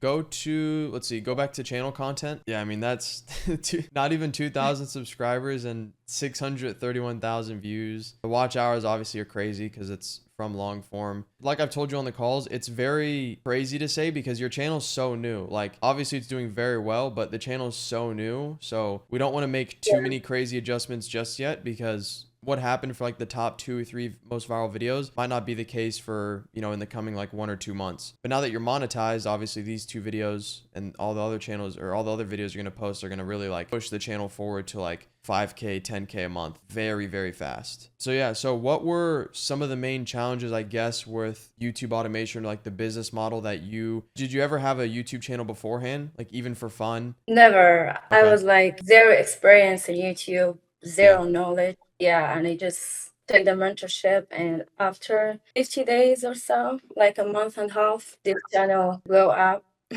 Yeah, well, I think what's crazier too is we spent not a lot of time, but we spent the initial probably month or so of starting that first initial channel, and then we transitioned into this, which you did it very, very fast. So that was like all the work you did, and you just got a very good team, but also you made sure that you went through, hired them properly, did like the whole vetting process, because a team is equally as important as like you are. Because if you just hire anybody, I mean, you're going to get very low results typically. So, I mean, this is a crazy channel. What's your second most popular video? So this one was the first one that blew Okay. up. Yeah. I mean, this one too, we'll have it blurred out, but this video is almost an hour long, which is insane. Like this, I wish you were monetized beforehand, but we'll make sure that you post some like long videos like this as well, because the RPM, the amount of money you make from these types of videos, just because they're super long, is insane. Like it's so, I don't want to say it's easy, but it's pretty easy. This is very good. And of course it's still getting pushed out. I mean, this video too, it's only been out for a week at this point. So within another week, 2 weeks, a month down the line, this will be at 300 to maybe half a mil, even maybe more. So that's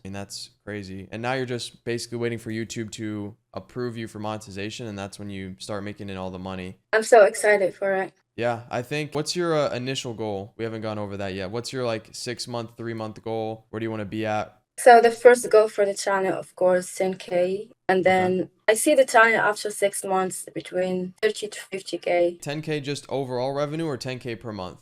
per month. Oh yeah. Yeah. I mean, especially in this niche, you've seen the other channels that are making, I don't know, the top channel's probably $500,000 a month. So 10K, 20K, even 50K is really like nothing. And now this is where we're going to focus on possibly making some adjustments with the team. You said that you haven't had any problems with it. So if we could really double down and do like daily, I think, what's your posting schedule right now? Like 3 times a week? 4 times a week. 4 times? Yeah. So if we could really talk more about this later, but possibly just do everyday uploads, at least for like a week or 2, just to get more videos out there. We can see if that does well. If not, obviously we'll go back to just typically like 4 uploads a week. But yeah, I mean, you mentioned that the kind of hiring process, like this was something that you've never done before. Like a lot of people, when they think of YouTube, they just think of like record, edit, thumbnail, post, but there's like a whole back end like business for it. Like you have the teams. I mean, that's ideally how you want it. You don't want to have to do everything yourself. It's not scalable at that point.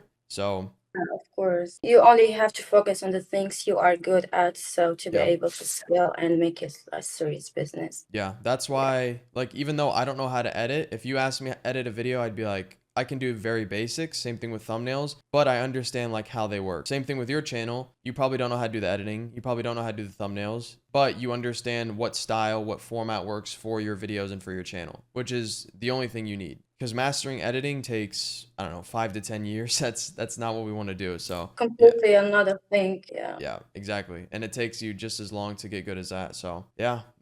So far, I mean, it's still very early. You've been in for a month and a half, almost 2 months now. What's been your experience with working with me, the calls, just some of the help? I'm really glad that I take this mentorship because it's really worth it. Because definitely you are the right mentor in this field, in this business model. You have enough experience and enough knowledge to be in this position. And also, I'm glad to be one of the community and to be around a group of people.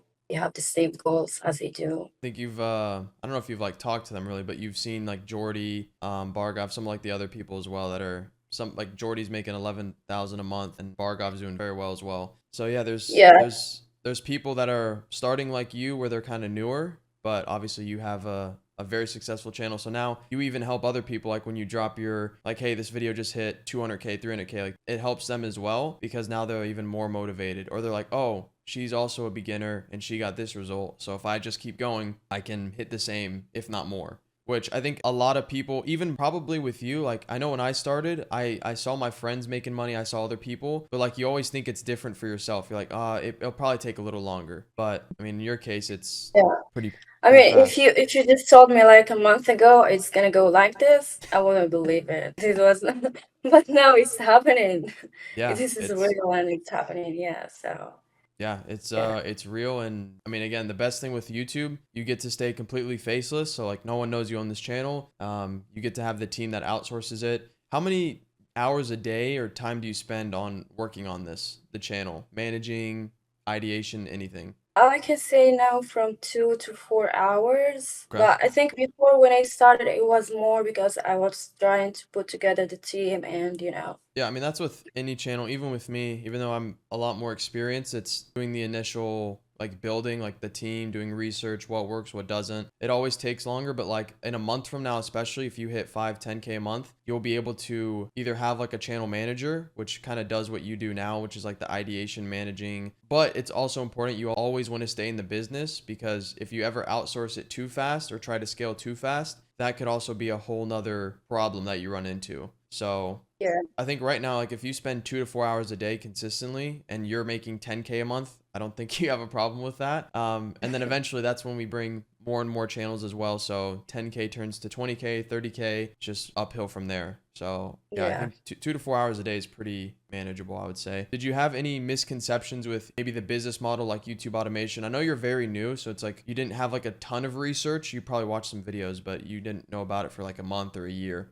Yeah, actually, it's everything was overwhelming when I just started. Yeah. But with you, you clarified everything. Whenever I have questions, I just send you a message, you answer me, and I apply whatever you say. Whenever I need a call, I schedule. And yeah, Yeah. your I would clear answers helps me a lot. Yeah, I would say the biggest factor that like you especially and Jordi have in common with like just how fast you guys move with things. Like if you have a question, it's not like a dumb question. Like there's some people that will ask me what's the best niche, which is a fair enough question, I guess, if you're just starting out. But when you realize that like there's no best niche, like you just need to build a team, build a channel, and post. There's no best niche, there's no guaranteed route. Like you just need to figure it out as you go. But with you and Jordi especially, it's like very minimal questions, but when you do ask questions, they're ones that actually like matter. So it makes your life easier and it makes my life easier as well, because I'm not having to answer, how do I upload a video? Like the very basic questions. So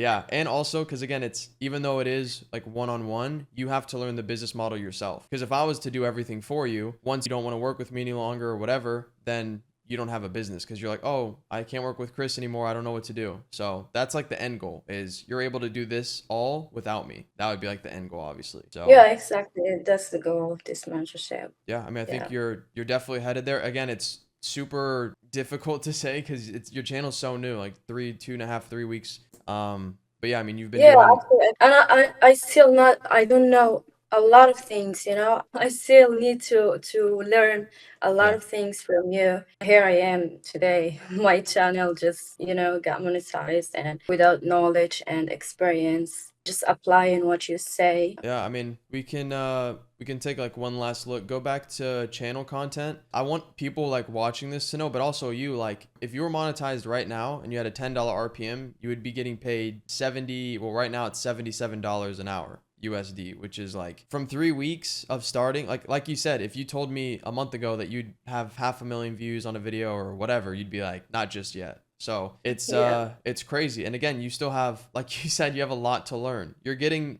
some of it down, like you're learning as you go, but your channel is just still so new. So we'll have to make sure that we apply this and what we learned from all this. What was your peak day? Go to like where the blue graph is, 300,000 views in a single day, I think. Go to, oh, let's see, that's like 6,700 views an hour. Yeah. Go to the graph like kind of in the middle. Yeah. So July 8th, 300,000, 298,000 long form views in a single day. Like that is, and so that pretty much carried through the entire channel. Like that one day, like really, that's a third of your total views, which is crazy. I mean, this channel is doing very well, but it's also, again, it's not just what I teach you or what I help you with, because there's people that I've helped or given advice to, whatever, but if they don't take action or apply it or listen, then it doesn't matter. So seriously, like I think a big takeaway is with you, with Jordi, with all the other top students, it's the fact that when you guys hear something or like ask me a question, you're not just like, oh, okay. You actually take it and then you apply it instantly, because that's the only thing that matters. So Exactly. That's the only thing is gonna pay off. yeah, like Actions, your actions.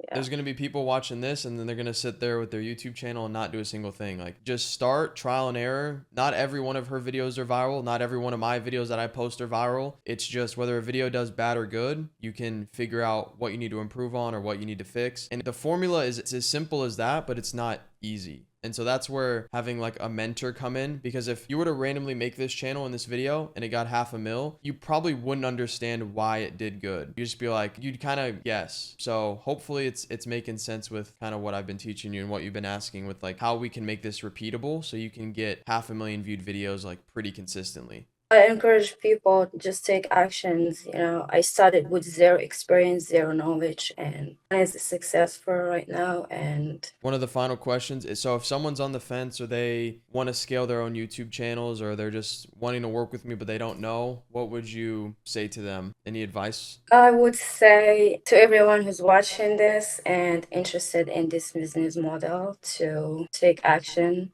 and take this mentorship. Chris is the right mentor for you. Yeah. This mentorship is actually worth more than the money you're gonna invest in yourself, because it's gonna speed up the process for you and it's gonna save you time, energy, and the money. I think that's a common misconception with like the whole guru or coach or mentorship is people are like, man, that's expensive. But I think the way I look at it, because even me, I have my own mentors for different things. It's the cost of what you pay today versus like where you could have been in 3 months or 6 months or a year. So exactly, yeah. So it's of never course, about the money. It's about your time and energy. You're gonna spend a yeah, lot of time searching, and you maybe have the wrong information, and yeah. you're not gonna go to the right path. So it's better to have a mentor with a lot of experience and knowledge that's just gonna save you a lot and speed up the process Yeah. for yourself. Yeah, but it's also important for people to do their research. You obviously don't want to, because there's as many good mentors or coaches as there are out there, there's more as many bad ones. So just as long as people do their Exactly. research,